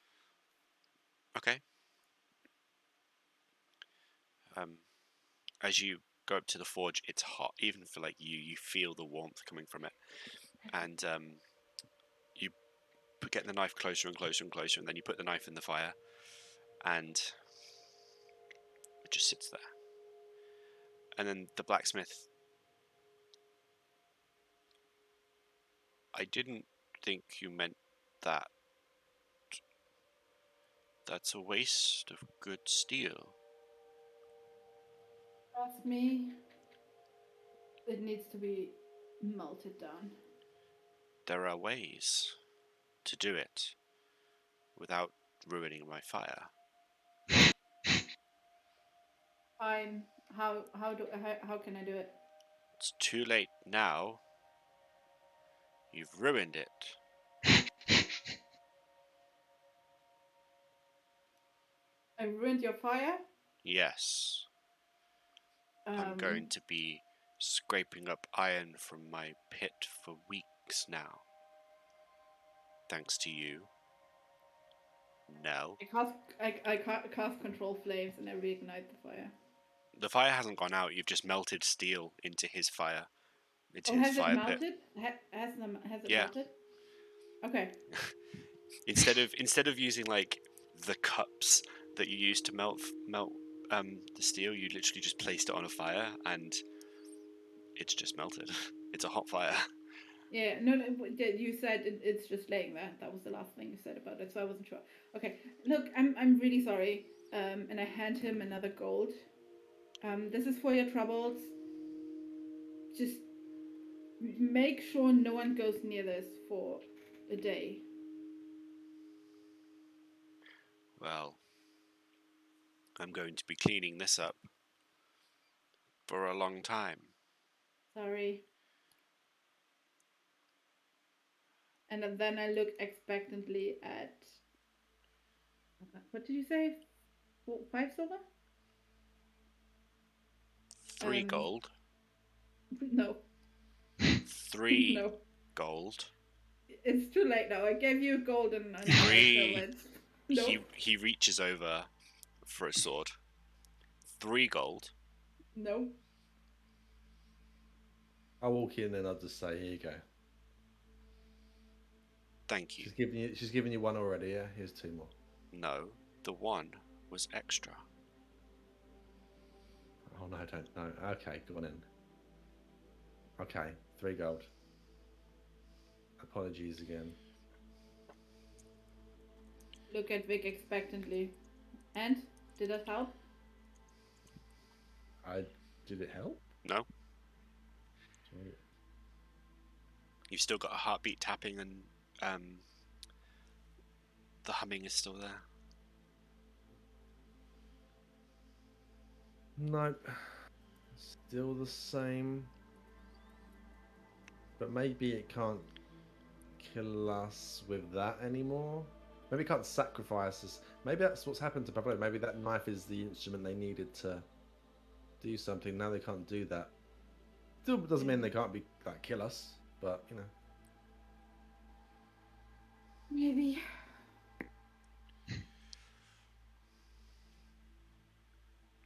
Okay. You can leave now. Thank you. And I'll walk away. I'm like, are you out of money or something now? No, why would I give him money for using his forge? You did it wrong. And you I don't cost him care. probably a lot of business. It's fine. And you're worried about our morality. Mm. I don't care. His kids can starve for a week. This is very expensive blacksmith that probably earns hundreds and hundreds of gold a day, let alone a week.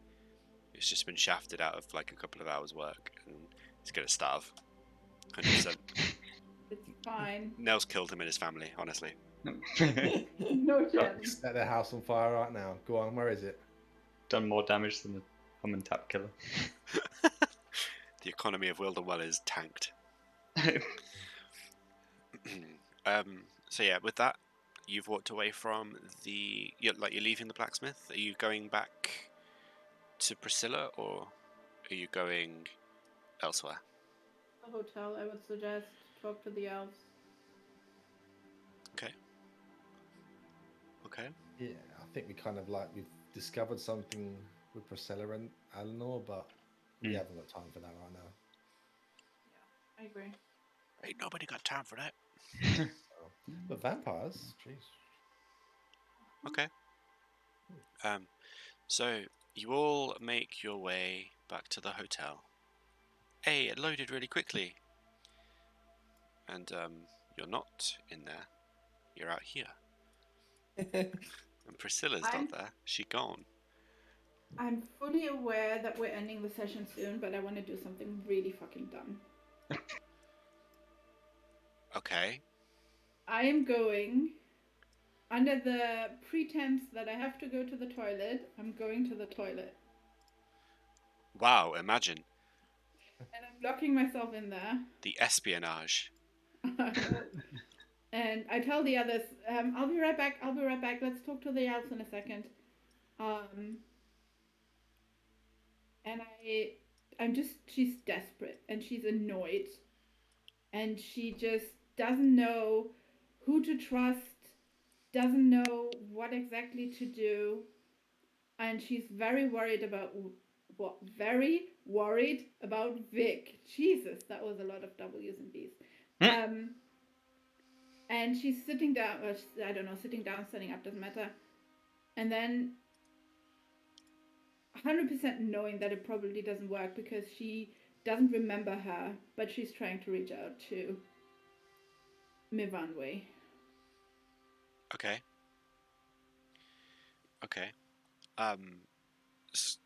Rob, I noticed you're stuck on the manor. You might need to reload again, or you don't need to worry if you don't need to. So I've loaded back in properly though this time. That's all right then. So now you take yourself away to the toilet to try and make a mental connection with Mivanwe. Roll. I'm just wish as well as just to maybe give it a little bit more merit. She's wishing to talk to her, whether she actually can because she hasn't, sold her or something. But yeah, okay, go on. Roll a wisdom save. No, wisdom check. Sorry.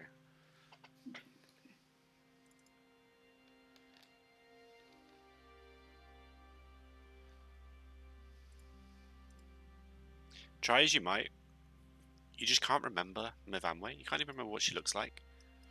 So, you don't quite know how you're going to make a connection with her if you don't even know what she looks like. I try a few more times, trying to focus on the sort of little bit of a picture that I had through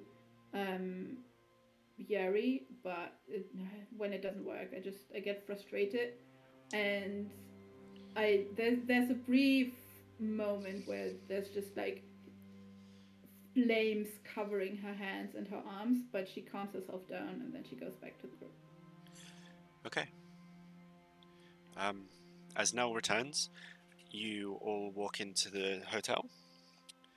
Different concierge this time.